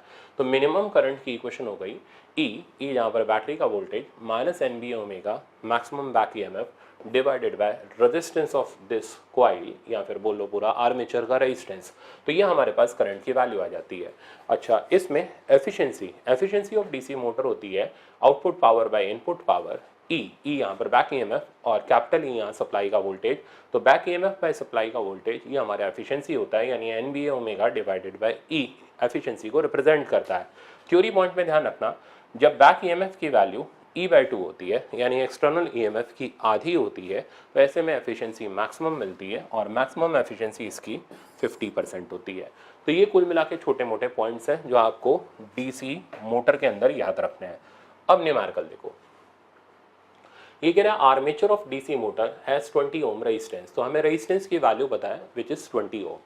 आगे बोल रहे हैं draws a current of 1.5 ampere, तो मोटर से फ्लो करने वाला करंट 1.5 एम्पियर है। When run by 220 volt DC supply, तो मेन बैटरी का वोल्टेज, सप्लाई वोल्टेज 220 वोल्ट है। The value of back EMF induced in it will be, तो हमें बैक ईएमएफ का वैल्यू निकालना है। तो इक्वेशन लगाई E minus E induced is equal to I R, data substitute करते हैं, E supply voltage, E induced back voltage, I और आर हम वैसे भी जानते ही हैं। आई का वैल्यू हो गया हमारे पास 1.5, रेजिस्टेंस की वैल्यू हमारे पास हो गई 20, ये आंसर हमारे पास मिला 30। तो ई इंड्यूस्ड या फिर बैक ईएमएफ इंड्यूस की वैल्यू हमारे पास आ गई 220 माइनस 30, तो आंसर बना 190 वोल्ट। तो 190 वोल्ट, तो ऑप्शन नंबर डी इसका करेक्ट आंसर हो गया। तो है ही नहीं मुश्किल भाई, जो चीज़ें आप पढ़ रहे हो बिल्कुल सटीक सॉलिड चीज़ें हैं, इनसे ही आपका ईएमआई का सवाल नीट के अंदर मिलेगा। अच्छा, टेस्ट से बेटा ज़रूर प्रैक्टिस कर लेना, मैं बार बार बोल रहा हूँ, क्योंकि वही चीज़ आपको मास्टर बनाएगी फिजिक्स के अंदर। अब चलते हैं हम अगले कंसेप्ट पर, ट्रांसफॉर्मर म्यूचुअल इंडक्शन पर बेस्ड होता है। ये एसी को एसी में कन्वर्ट करता है, डीसी से ऑपरेट नहीं हो सकता, कोई इंडक्शन नहीं होता, डीसी में कोई आउटपुट नहीं मिलता। तो अगर गलती से एग्जामिनर नहीं, गलती से नहीं, वो आपको पागल बनाने के लिए बोलेगा कि हमने प्राइमरी में बैटरी लगा दी, शब्द ध्यान से सुनना, खुश मत हो जाना, अगर एग्जामिनर ने बैटरी लगा दी तो सेकेंडरी में कोई ईएमएफ नहीं आएगा, आंसर सीधे टिका दो 0। तो मैंने इसलिए हाईलाइट कर दिया, transformer works on AC only and never on DC, ठीक है ना, बैटरी के साथ वर्क ही नहीं करता, आउटपुट 0 देगा। इट कैन इंक्रीज और डिक्रीज वोल्टेज और current but not both simultaneously, तो अगर वोल्टेज बढ़ाएगा तो करंट कम हो जाएगा, करंट बढ़ाएगा तो वोल्टेज कम हो जाएगा, दोनों एक साथ नहीं बढ़ेंगे, ठीक है ना। तो ये हमारे ट्रांसफार्मर का बेसिक स्ट्रक्चर रहता है। तो ट्रांसफार्मर में होता ही है, प्राइमरी का फ्लक्स चेंज होता है, म्यूचुअल इंडक्शन पर बेस्ड होता है। प्राइमरी का फ्लक्स चेंज होता है तो वो प्राइमरी की चेंजिंग फील्ड लाइन जब सेकेंडरी से पास करती हैं तो सेकेंडरी का फ्लक्स चेंज होता है और उसके अंदर इंड्यूस EMF मिलता है। इक्वेशन, मैं एक ही इक्वेशन से ट्रांसफार्मर में काम करता हूँ, वो ये है। इसमें मेरे पास एफिशिएंसी के लिए अलग अलग फॉर्मूले नहीं है, सिर्फ एक इक्वेशन है, उससे हर ट्रांसफार्मर का सवाल खत्म हो जाता है। मैंने रखे हुए आपके लिए ट्रांसफार्मर के वही सवाल है जो एग्जैक्टली आपके एम्स नीट के अंदर आए हुए हैं। तो देखना, स्टेप अप और स्टेप डाउन, तो ये दो तरीके के हमारे ट्रांसफार्मर है। स्टेप अप नाम से ही पता है वोल्टेज को बढ़ाएगा, तो इसमें सेकेंडरी का वोल्टेज प्राइमरी से ज़्यादा होगा, अब वोल्टेज बढ़ेगा तो करंट कम हो जाएगा। अच्छा, इसमें नंबर ऑफ टर्न्स ज़्यादा होते हैं क्योंकि वोल्टेज मेन इक्वेशन यही होती है, टर्न के प्रोपोर्शनल और करंट के इन्वर्सली प्रोपोर्शनल होती है। अच्छा, अब जो मेन इक्वेशन मेरी है वो एफिशिएंसी वगैरह लेते हुए ये तब है जब एफिशिएंसी 100% है। अगर एफिशिएंसी ईटा हो तो ऐसे सिचुएशन में हमारी जो मेन इक्वेशन चलती है E proportional to N proportional to eta divided by I। तो यहाँ पर हमारी इक्वेशन मॉडिफाई हो जाती है, आप इसको याद कर लो, आपसे ट्रांसफार्मर का हर सवाल हो जाएगा। तो ES by EP NS by NP eta times IP by IS, जहाँ ईटा हो गया ट्रांसफार्मर का एफिशिएंसी। ट्रांसफार्मर के अंदर थ्योरी ज़रूर बुक से पढ़ लेना, हिस्टेरेसिस लॉस, ठीक है ना, पावर लॉस, हमिंग लॉस, ये सारे लॉसेस हर बुक के अंदर अवेलेबल हैं, आप ज़रूर एक बार स्टडी कर लेना फिर आगे मूव करना। तो ये वो इक्वेशन है जिससे आप न्यूमेरिकल करोगे। थ्योरी तो नहीं आती इसमें, इसमें आता न्यूमेरिकल है, इसलिए मैं न्यूमेरिकल फोकस्ड हूँ। आप देखो, ये कह रहा है transformer having efficiency 90% is working on, ये आपका था 2014 का। तो मैंने वही बोला आपसे, जो भी प्रॉब्लम रखे हैं वो सारे के सारे EMI के अंदर वही हैं जो एग्जैक्टली आए हुए प्रॉब्लम है। तो कह रहा है ट्रांसफार्मर हैविंग एफिशिएंसी 90, तो 100% एफिशिएंसी देता ही नहीं है FMT के अंदर, 90 80 या तो पूछेगा या देगा, ठीक है ना, कुछ भी हो, हमारे पास एक ही इक्वेशन है। फिलहाल पहले डाटा कलेक्ट करते हैं। एफिशिएंसी 90% है, is working on 200 volt and 3 kilowatt power supply. अब पहले इतने डाटा का मतलब समझो, ये ट्रांसफार्मर इस पे वर्क कर रहा है, मतलब ये प्राइमरी हो गया, तो EP का वैल्यू 200 वोल्ट, प्राइमरी का पावर, भाई हमें पावर की जरूरत ही नहीं है, हमारी इक्वेशन में हमें करंट चाहिए, तो पावर हमें दे रखी है, फालतू में दे रखी है, हम तुरंत करंट निकालेंगे वही फॉर्मूला VI यूज करके। तो पावर 3000, वोल्टेज 200 IP, यहाँ से हमारे पास IP आ गया जिसकी हमें ज़रूरत है और जो हमें दे नहीं रखा, तो IP का वैल्यू आ गया, ये यहाँ से कटा 15 एम्पियर। तो हमने प्राइमरी का करंट निकाल लिया और प्राइमरी का डाटा हमारे पास अवेलेबल है, क्या क्या अवेलेबल है, EP अवेलेबल है, IP अवेलेबल है और ईटा अवेलेबल है। आगे देखो, if current in secondary coil, अब सेकेंडरी कॉइल का करंट का डाटा दे रहा है, IS दे रहा है 6 एम्पियर, तो voltage across secondary coil ES निकालना है और करंट इन प्राइमरी वो तो हमने ऑलरेडी निकाल दिया, IP हमें निकालना था but we have already found out कि IP का वैल्यू 15 एम्पियर है, ठीक है ना। अब इस हिसाब से तो दो ये ऑप्शन तो बेचारा पहले ही चला गया क्योंकि इसमें IP आ ही नहीं रहा 15 एम्पियर, तो मतलब आधी चीज़ें तो ऐसे ही खत्म हो जाती हैं। आप चीज़ें थोड़ा सा केयरफुली वॉच करो, आपका सवाल कंप्लीट होगा। अब इक्वेशन लगाते हैं ट्रांसफार्मर की, एक ही इक्वेशन है, ES by EP, ES EP हमें पता है, ES हमें निकालना है, NS बाई NP, ना number of turns of primary पता ना सेकेंडरी पता, तो हम इसको यूज में ही नहीं लेंगे, is equals to eta times IP by IS। अब डाटा सेट करो, ES हमें कैलकुलेट करना है, EP पता है, ईटा पता है, IP पता है, IS पता है, तो हो गया गेम खत्म, ठीक है ना। यहाँ से हम डाटा पुट करते हैं, तो ES बाई EP की जगह 200, efficiency 90%, 90 by 100, IP 15 ampere, IS 6 ampere, तो यहां आ गया 15 और अब रिजल्ट हम सिंप्लीफाई कर लेते हैं, ES ये इधर से चला गया, ये 225 बन गया इंटू 2, यानी आंसर आ गया 450 वोल्ट। तो ES का वैल्यू 450 वोल्ट और IP का वैल्यू 15 एम्पियर, तो इस हिसाब से ऑप्शन नंबर इसका बी करेक्ट हो गया। तो ये ऐसे करके आपके AIPMT के अंदर सवाल बनते हैं जो मेरी एक इक्वेशन से ही कंप्लीट हो जाते हैं ट्रांसफार्मर में, कुछ और करने की जरूरत नहीं। तो कई बच्चे वो एफिशिएंसी की अलग इक्वेशन यूज करते हैं, ES/EP = NS/NP अलग करते हैं, मैं इनको मिक्स करके सिर्फ एक इक्वेशन से अपना ट्रांसफार्मर का सवाल लगा लेता हूं। अब चलते हैं हम नेक्स्ट। ये भी आपका ट्रांसफार्मर का सवाल है, 2010 का है, ठीक है। तो किस्मत अच्छी है आपकी, दो सवाल आपको मिल रहे हैं ट्रांसफार्मर पे। देखो पढ़ो। A 220 volt input is supplied to transformer. The output circuit draws a current of 2 ampere. तो इनपुट यानी प्राइमरी का वोल्टेज 220 वोल्ट, आउटपुट यानी सेकेंडरी का करंट 2 एम्पियर, 440 वोल्ट ES हो गया, ठीक है। एफिशिएंसी 80% दे रखी है, तो ईटा 80% यानी ईटा हो गया 80/100 मतलब 0.8। ये बोल रहा है the current drawn by primary winding of transformer, मतलब IP पूछा जा रहा है, बहुत ही गरीब टाइप का सवाल है। तो ES/EP, अब तो याद हो गया होगा भाई आपको equation, NS/NP eta times IP/IS, इसका कोई डिस्कशन नहीं, भगाओ इसको। अब यहाँ पर मेरे ख्याल से मेरा काम खत्म है, आप खुद कैलकुलेट कर लोगे, आंसर जो मिलेगा आपको 5 एम्पियर मिलेगा, बस खाली वैल्यू पुट करके अब आपको सॉल्व करना है। तो कोई मुश्किल नहीं है, आराम से सिलेक्ट हो सकते हो, बस खाली चीज़ों की सही से प्रैक्टिस की रिक्वायरमेंट है। अब मैं चलता हूँ नेक्स्ट एग्जाम्पल पर। हाँ, ये है LC ऑसिलेशन। LC ऑसिलेशन करने का सस्ता सुंदर टिकाऊ तरीका क्या होता है? LC ऑसिलेशन में हम एक चार्ज कैपेसिटर को इंडक्टर से कनेक्ट करते हैं। तो जैसे ही चार्ज कैपेसिटर को इंडक्टर से कनेक्ट करते हैं, इसकी इलेक्ट्रिकल एनर्जी समय के साथ साथ मैग्नेटिक एनर्जी में कन्वर्ट करना शुरू करती है। फिर ये मैग्नेटिक एनर्जी फिर इलेक्ट्रिकल में जाती है, फिर इलेक्ट्रिकल मैग्नेटिक में आती है, फिर मैग्नेटिक इलेक्ट्रिकल में जाती है।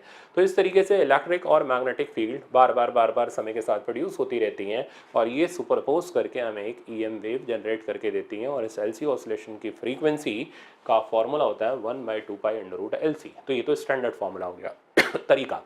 LC ऑसिलेशन वही कर पाता है जिसको SHM अच्छे से आता है। अब मैं SHM पढ़ा चुका हूँ, मैं लिंक आपको देता हूँ कैसे करते हैं। तो चार्ज कैपेसिटर को हम रिप्लेस करते हैं मास एट एक्सट्रीम पोजीशन।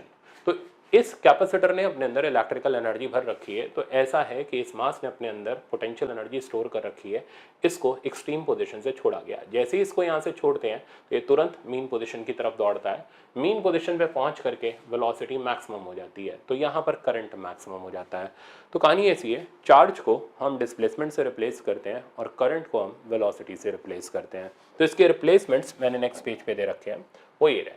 तो ये पूरे के पूरे इसके कंसेप्ट है, ठीक है ना। डिस्प्लेसमेंट जो SHM में होता है वो रिप्लेस होता है LC ऑसिलेशन में चार्ज से, वेलोसिटी को रिप्लेस करते हैं करंट से, एक्सेलरेशन रिप्लेस होता है DI/dt से, मास को हम रिप्लेस करते हैं इंडक्टर से, मोमेंटम मैग्नेटिक फ्लक्स से। तो ये आप एक बार जरूर देख लेना, इतने की भी जरूरत नहीं पड़ेगी, जरूरत हमें सिर्फ इक्वेशंस की पड़ेगी। अब चार्ज यानी डिस्प्लेसमेंट की इक्वेशन, और डिस्प्लेसमेंट क्योंकि पार्टिकल एक्सट्रीम से छूटा है तो इक्वेशन चलेगी cos ωt वाली। तो करंट की इक्वेशन डिफरेंशिएट करके लिख लोगे, वो आ जाएगी I0 sin ωt। अब जैसे वहां पर V और ओमेगा का रिलेशन था, ओमेगा √A² - x², तो बस यहाँ चीजें रिप्लेस कर दी। V की जगह हमने लगा दिया I, omega as it is रहा, ओमेगा एंगुलर फ्रीक्वेंसी हो गई।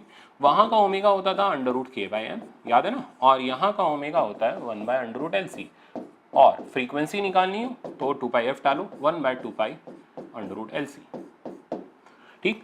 Q0 मैक्सिमम चार्ज, उसकी जगह यहाँ एम्पलीट्यूड आ गया, x हो गई जनरल पोजीशन और Q हो गया general charge.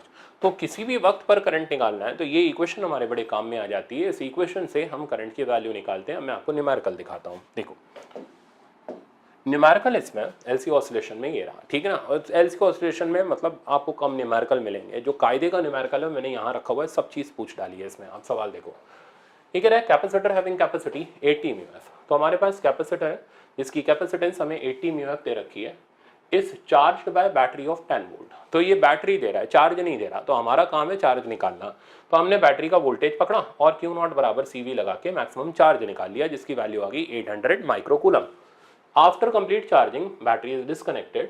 Then it is reconnected to inductor of inductance 2 mH। अब मुद्दे पे आया कि इंडक्टर के साथ कनेक्ट करते हैं, ऐसा होने पर LC ऑसिलेशन होना शुरू हो जाएगा। अभी कहते हैं फ्रीक्वेंसी निकाल के दो, तो अब हम स्टेप बाय स्टेप चलते हैं और सारी चीजें कैलकुलेट करते जाते हैं।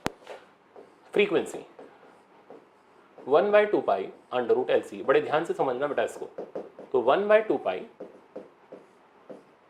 Under root L C. अब L 2 milli henry, C 80 mu F, data substitute करते हैं 2 मिली हेनरी 10 की पावर -3, 80 म्यू एफ 10 की पावर -6। तो फ्रीक्वेंसी आ गई 1/2 अंडर रूट 82 जा 160 into 10 raise to the power -9। तो फ्रीक्वेंसी आ गई 1/2 अंडर रूट 16 इंटू 10 की पावर -8 और सिंप्लीफाई करते हैं 1/2 4 इंटू 10 की पावर -4 हर्ट्स। अब चाहिए तो इसको ऊपर ले जाओ, डिवाइड मार के काम चला लो। तो ये फ्रीक्वेंसी आ गई। अब दूसरे प्रॉब्लम पर आते हैं। कह रहा है time after which charge becomes half of maximum.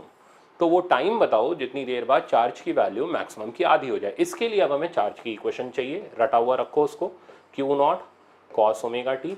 हमें टाइम बताना है जब चार्ज मैक्सिमम का आधा हो जाए, तो हम Q की जगह डाल रहे हैं मैक्सिमम का आधा equals to Q0 cos omega T. Q0 गया हाफ cos ओमेगा टी। अब cos में इसकी वैल्यू कहाँ पर होती है, 60 डिग्री पर, मतलब π/3 इक्वल्स टू ओमेगा। ओमेगा यानी एंगुलर फ्रीक्वेंसी जिसका वैल्यू हो गया 2πf इंटू टी। तो टी की बेटा जी वैल्यू हमारे पास आ गई, ये यहाँ से कैंसिल हुआ, ठीक है ना, 1/6f और f आपके पास ये रहा, तो सब्स्टिट्यूट कर दो, ठीक है ना। तो 1/6 f की जगह नीचे आ गया, ये ऊपर चला गया 2π into 4 into 10 raise to the power -4, unit बन गया सेकंड। अब आप इसको सॉल्व कर लो। तो ये दो स्टेप हुई जिससे हमने टाइम निकाला, ठीक है ना, और हमने फ्रीक्वेंसी निकाला। अब third, current when charge is half of maximum charge. अब इसके लिए हम करंट और चार्ज वाला इक्वेशन यूज करेंगे। वो हो गया I is equals to omega Q0 square minus Q square. Charge half of maximum put कर देते हैं और I निकालते हैं। तो I हो गया omega Q0 square minus Q0 square by 2, simplify करो तो I की वैल्यू आ गई Q0 ओमेगा बाय √2। अब ओमेगा आप 2πf डालोगे, Q0 आपको पता ही है, डिवाइडेड बाय √2। यहां से आपके पास किसकी वैल्यू आ जाएगी, करंट की। फ्रीक्वेंसी मैंने आपको निकाल के दे दी। अब हमें लास्ट में निकालनी है मैग्नेटिक पोटेंशियल एनर्जी, ठीक है ना। तो अब उसका फॉर्मूला हमारा हो गया हाफ LI स्क्वायर। I आपके पास है ही, आपने सब्स्टिट्यूट किया, आपके पास पोटेंशियल एनर्जी आ गई। तो जरूर सॉल्व कर लेना, इसको छोड़ना नहीं है किसी भी हाल में बीच रास्ते में, ठीक है ना। काफी इंपॉर्टेंट LC का ऑसिलेशन होता है और लिंक पकड़ना इसका बहुत जरूरी है, उसका आप पाथ देख लेना, ठीक है ना, जो आपको थ्योरी नोट्स में मिल जाएगा। अब नेक्स्ट आता है LR सर्किट। LR सर्किट और CR सर्किट बिल्कुल एक जैसे ही, ठीक है ना। LR और CR में बस थोड़ा सा बेसिक अंतर है। हमने बैटरी क्लोज करी तो इसको बोलते हैं ग्रोथ का सर्किट, बैटरी हटा देंगे तो डिके का सर्किट। ग्रोथ के सर्किट में करंट की इक्वेशन ये होती है, करंट टाइम के साथ साथ बढ़ता है।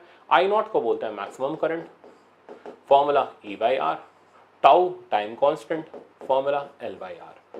तो स्लोप जैसे वहां हमने खेला था स्लोप, वैसे ही हम यहाँ खेलेंगे स्लोप से, ठीक है ना। तो इसका अगर हम इनिशियल स्लोप निकालें tan θ0, तो ये हमें di/dt की वैल्यू दे देता है। di/dt at t is equal to 0। तो इसको डिफरेंशिएट करोगे तो di/dt की वैल्यू बनेगी I0/τ e की पावर -t/τ, और t इज इक्वल टू 0 पर इसको निकालोगे, यानी इनिशियल स्लोप निकालोगे, तो e की पावर 0 1 हो जाएगा, I0/τ बचेगा। I0 और टाउ का वैल्यू डालोगे E/R और L/R, तो E/L मिलेगा। तो दो बातें ध्यान में रखो, I0 E/R के बारे में बताता है और tan θ0 E/L के बारे में बताता है। तो जितना स्लोप ज्यादा होगा, ठीक है ना, इनिशियल स्लोप ज्यादा होगा, उतना L का वैल्यू कम होगा। जितना पीक वैल्यू ऑफ करंट ज्यादा होगा, उतना R का वैल्यू कम होगा। तो जैसे मैं दो ग्राफ बनाऊं, एक सेम ऐसे ही मैंने आपको वहां भी सिखाए थे, सेम एज इट इज यहां पर सिखा रहा हूं, ध्यान से देखना। 1 और 2 चेक करो बेटा, दोनों के इनिशियल स्लोप सेम है। इसका मतलब दोनों के, तो tan θ0 दोनों के लिए सेम है। इसका मतलब दोनों के लिए, दो सर्किट्स के लिए L का वैल्यू सेम है, ठीक है। गिवन बैटरी हम सेम लेते हुए चल रहे हैं, पर दोनों के पीक वैल्यू अलग अलग है, ठीक है ना। जिसका पीक वैल्यू ज्यादा होगा उसका रेजिस्टेंस कम होगा, तो R2 is less then R1। ऐसे करके कंसेप्चुअल सवाल जो मैंने CR में बताया था वही मैंने आपको एज इट इज LR में बताया। तो ये कहलाता है ग्रोथ का सर्किट। मान लो एग्जामिनर आपसे कहता है इंडक्टर का वोल्टेज बता दो। आपको सर इंडक्टर ही क्यों पूछा आपने, बताता हूँ आपको, पता चलेगा धीरे धीरे। तो इंडक्टर का अगर वोल्टेज वो पूछता है तो सारे बच्चे इसमें फंसते हैं, क्योंकि इसे निकालने के लिए LdI/dt करना पड़ेगा। नहीं करो, अगर आपको इंडक्टर का वोल्टेज निकालना है आप मत निकालो। आपको सर भी 4 नंबर कहाँ से लाएंगे, तो ये तरीका लगाओ। इंडक्टर का वोल्टेज निकालना है, DI/dt करना पड़ेगा, ज़्यादा पंगे होंगे, बेहतर है IR करके रेजिस्टेंस का वोल्टेज निकालो। तो कैलकुलेट ER, और बहुत आसान है IR। तो इंडक्टर का वोल्टेज जो होगा बैटरी का वोल्टेज माइनस रेजिस्टेंस का वोल्टेज करके निकालो, आसान हो जाएगा, ठीक है ना। तो ये तरीके होते हैं जिनसे हम सवालों को करते हैं। अब आती है इसकी इनिशियल और फाइनल स्टेट। तो जैसे LR सर्किट, जैसे CR सर्किट की इनिशियल और फाइनल स्टेट थी, वैसे LR सर्किट इनिशियल स्टेट में हम इंडक्टर को रिप्लेस करते हैं ओपन ब्रांच से। तो t इज इक्वल टू 0, और कैपेसिटर में क्या करते थे, वायर लगाते थे। तो इंडक्टर बिल्कुल उसके उल्टा। तो t इज इक्वल टू 0 पर इंडक्टर को ओपन ब्रांच बनाओ, और इनफाइनाइट टाइम पर ये इंडक्टर, ठीक है ना, एक वायर की तरह काम करेगा। तो इनफाइनाइट टाइम पर स्टेडी स्टेट में सर्किट सॉल्व करना होगा, तो इंडक्टर को वायर से रिप्लेस करेंगे और सर्किट के मैक्सिमम करंट को कैलकुलेट करेंगे। तो दो नारे, t इज इक्वल टू 0 पर इंडक्टर को ओपन ब्रांच बनाओ, और t is equal to infinite पर इंडक्टर को वायर बनाओ। अब आते हैं हम अपने इस कंसेप्ट के ऊपर, ठीक है ना। अब ये हमारे दो छोटे छोटे प्रॉब्लम है LR सर्किट के। देखो ये कहता है current at t is equal to 0 and potential difference at t is equal to 0। आ जाओ खेलें। तो current at t is equal to 0, तो t इज इक्वल टू 0 पर हमने इंडक्टर को ओपन ब्रांच बना दिया, ठीक है ना। तो समझ आ गया ना इतना। अब हमने इंडक्टर को ओपन ब्रांच बना दिया, तो ये तो बर्बाद हो गया, यहाँ तो कोई करंट नहीं जाएगा। जो भी करंट होगा वो यहाँ से होता हुआ वापस बैटरी से चला जाएगा। इस करंट का वैल्यू हो गया E/R, E हो गया 10, R का वैल्यू बन गया हमारे पास 3। तो 10 नहीं 3 और 2 ये दिखाई नहीं दिया मेरे को, 5। तो आंसर आ गया 2 एम्पियर। तो हमारे पास करंट आ गया 2 एम्पियर। ये t इज इक्वल टू 0 का करंट है। अब हमसे पूछा गया इंडक्टर का potential difference t is equal to 0 पर। तो अब ये पोटेंशियल डिफरेंस कैसे निकालोगे, KVL लगा करके। तो इस लूप के अंदर KVL यूज करो, या दोनों पैरेलल ब्रांचेस के वोल्टेज बराबर कर लो, चॉइस आपकी है। तो VA माइनस VB, इधर तो कुछ है ही नहीं, इसके ही बराबर हो जाएगा। तो I इंटू 3 यानी 6 वोल्ट के बराबर। तो ये था t इज इक्वल टू 0 पर सर्किट का, LR सर्किट का सोल्यूशन। अब इनफाइनाइट टाइम पर देखो, इनफाइनाइट टाइम पर हम इंडक्टर को वायर से रिप्लेस करेंगे। अब हमसे क्या क्या पूछा गया, इनफाइनाइट टाइम पर पहले तो करंट बताओ, और फिर दूसरे नंबर पर इंडक्टर की मैक्सिमम पोटेंशियल एनर्जी बताओ। तो शुरू कर देते हैं। 6 और 3 पैरेलल में, तो ये हो गया 2, 2 और 2 हमारा 4। तो यहां से जो करंट चला I, उसका वैल्यू आ गया 10/4। तो मैं इसी में डायग्राम में सॉल्व कर दे रहा हूं। तो 10/4 मतलब 5/2 एम्पियर। अब ये I 5/2 यहां तक तो एज इट इज आया। अब इधर और इधर हम करंट डिवाइडर लॉ लगा के कैलकुलेट करेंगे। तो इधर का करंट हो गया, लिखते वक्त 6 नहीं आएगा ऊपर, आपको याद होगा 3 divided by total 9 into 5/2। That means ये बन गया 5/6 एम्पियर। और I2 इधर का करंट अगर हम लिखें तो ये वाला रेजिस्टेंस ऊपर आएगा 6/9 इंटू 5/2, और ये बनेगा हमारा 3 2 जा 6, 3 3 जा 9, 5/3 एम्पियर। अब हमें इंडक्टर की मैक्सिमम पोटेंशियल एनर्जी निकालनी है, ठीक है ना। तो करंट तो हमने निकाल दिया, अब मैक्सिमम पोटेंशियल एनर्जी निकालनी है, तो फॉर्मूला हाफ LI²। I आप यहाँ वाला यूज करोगे जहाँ इंडक्टर लगा हुआ है, और उसका वैल्यू हमारे पास 5/6 है, तो 25/36 बना। L आपको 2 दे रखा था, आंसर आ गया 25/36। तो ये था आपका पूरा LR सर्किट का सोल्यूशन, ठीक है ना। तो मेरे ख्याल से अब आपको EMI में A to Z मैंने सारी चीज बता दी है, अच्छे से आ गई होगी। बस प्रॉब्लम प्रैक्टिस के लिए मैं कल दूंगा, AC के साथ एक दिन बैठ करके जबरदस्त प्रैक्टिस कर लेना, ताकि आपके आने वाले 2 सवाल गलत ना हो, ठीक है ना। अब मैं लेक्चर यहीं रोक रहा हूँ। आज ये EMI का यहाँ पोर्शन हमारा कंप्लीट हुआ। Thank you so much.